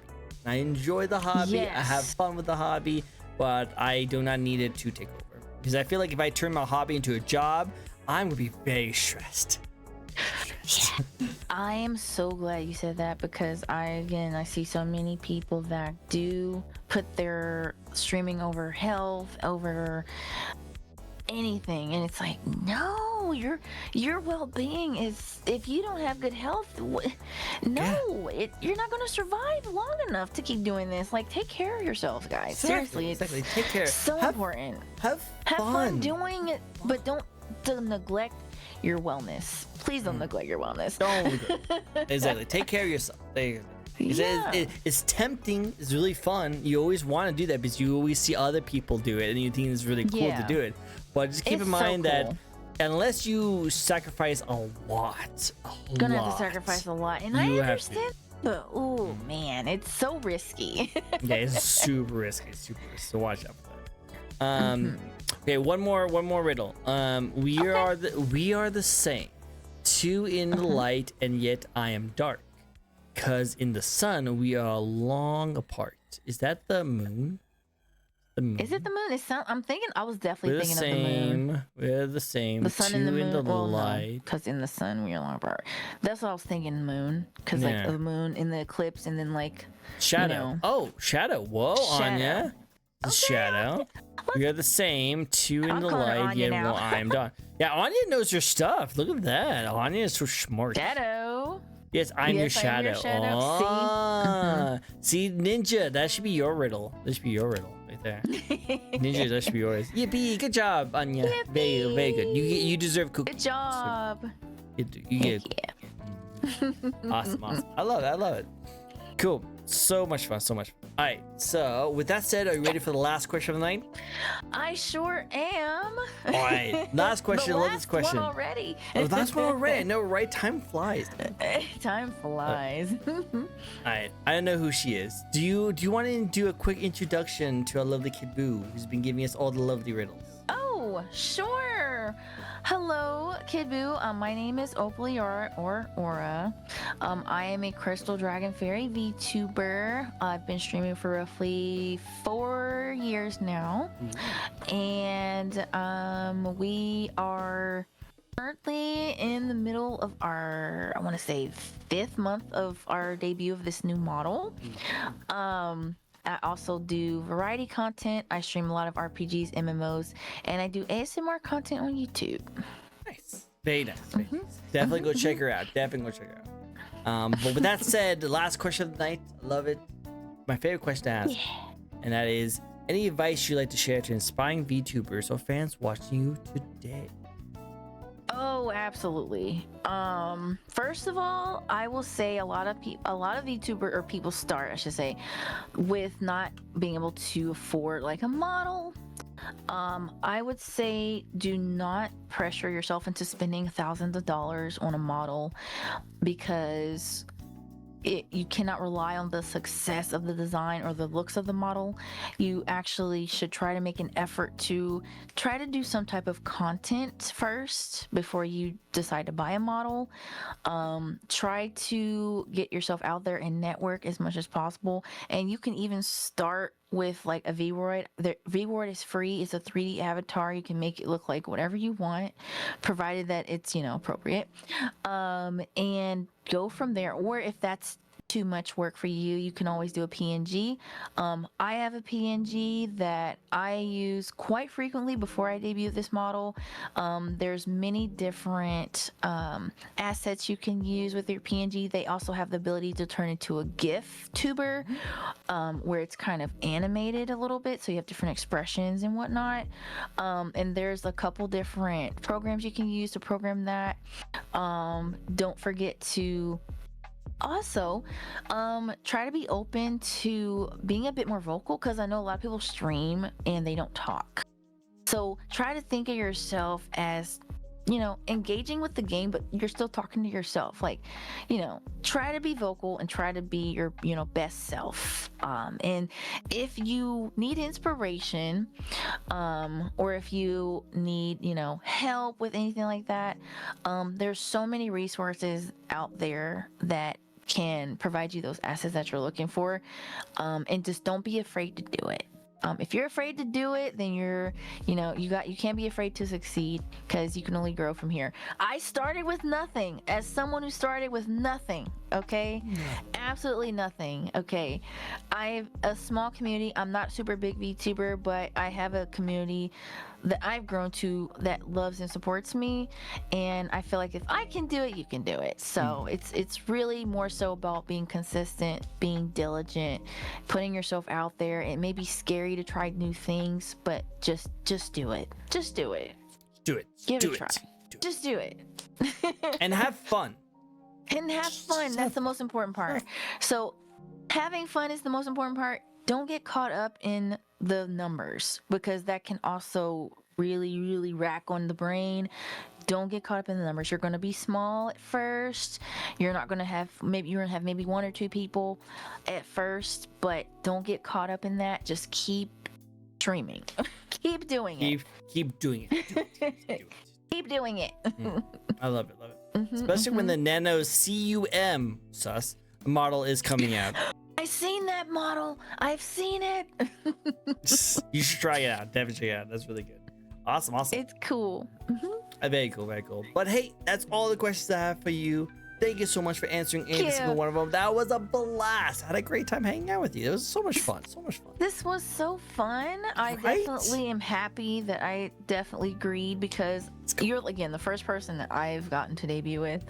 That I was like so scared at first. I was like confused. I was like, "What? Well, but me? I'm not huge. I'm not a super well known." I was just like, me, but I did it. I'm glad I did it. I'm glad you did too. It doesn't matter if you're big, small, whatever. If I see a cool design, I just want to talk about it.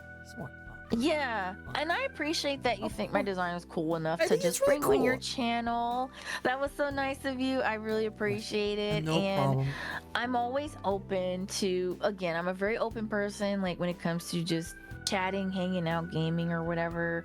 So it takes a lot of like time and energy to do certain things, but really, really glad I was able to come on here and chit chat with you in your chat, and you guys were great. Thank you so much for joining us. Me. I love it. It's great to see you. I love talking to you. I love your rants. I love your opinions. I love your discussions. Thank you. I love your insight on the lore. I love all the kind of stuff that. So definitely keep up the good work you're doing. I can't wait to see you keep growing and you being awesome.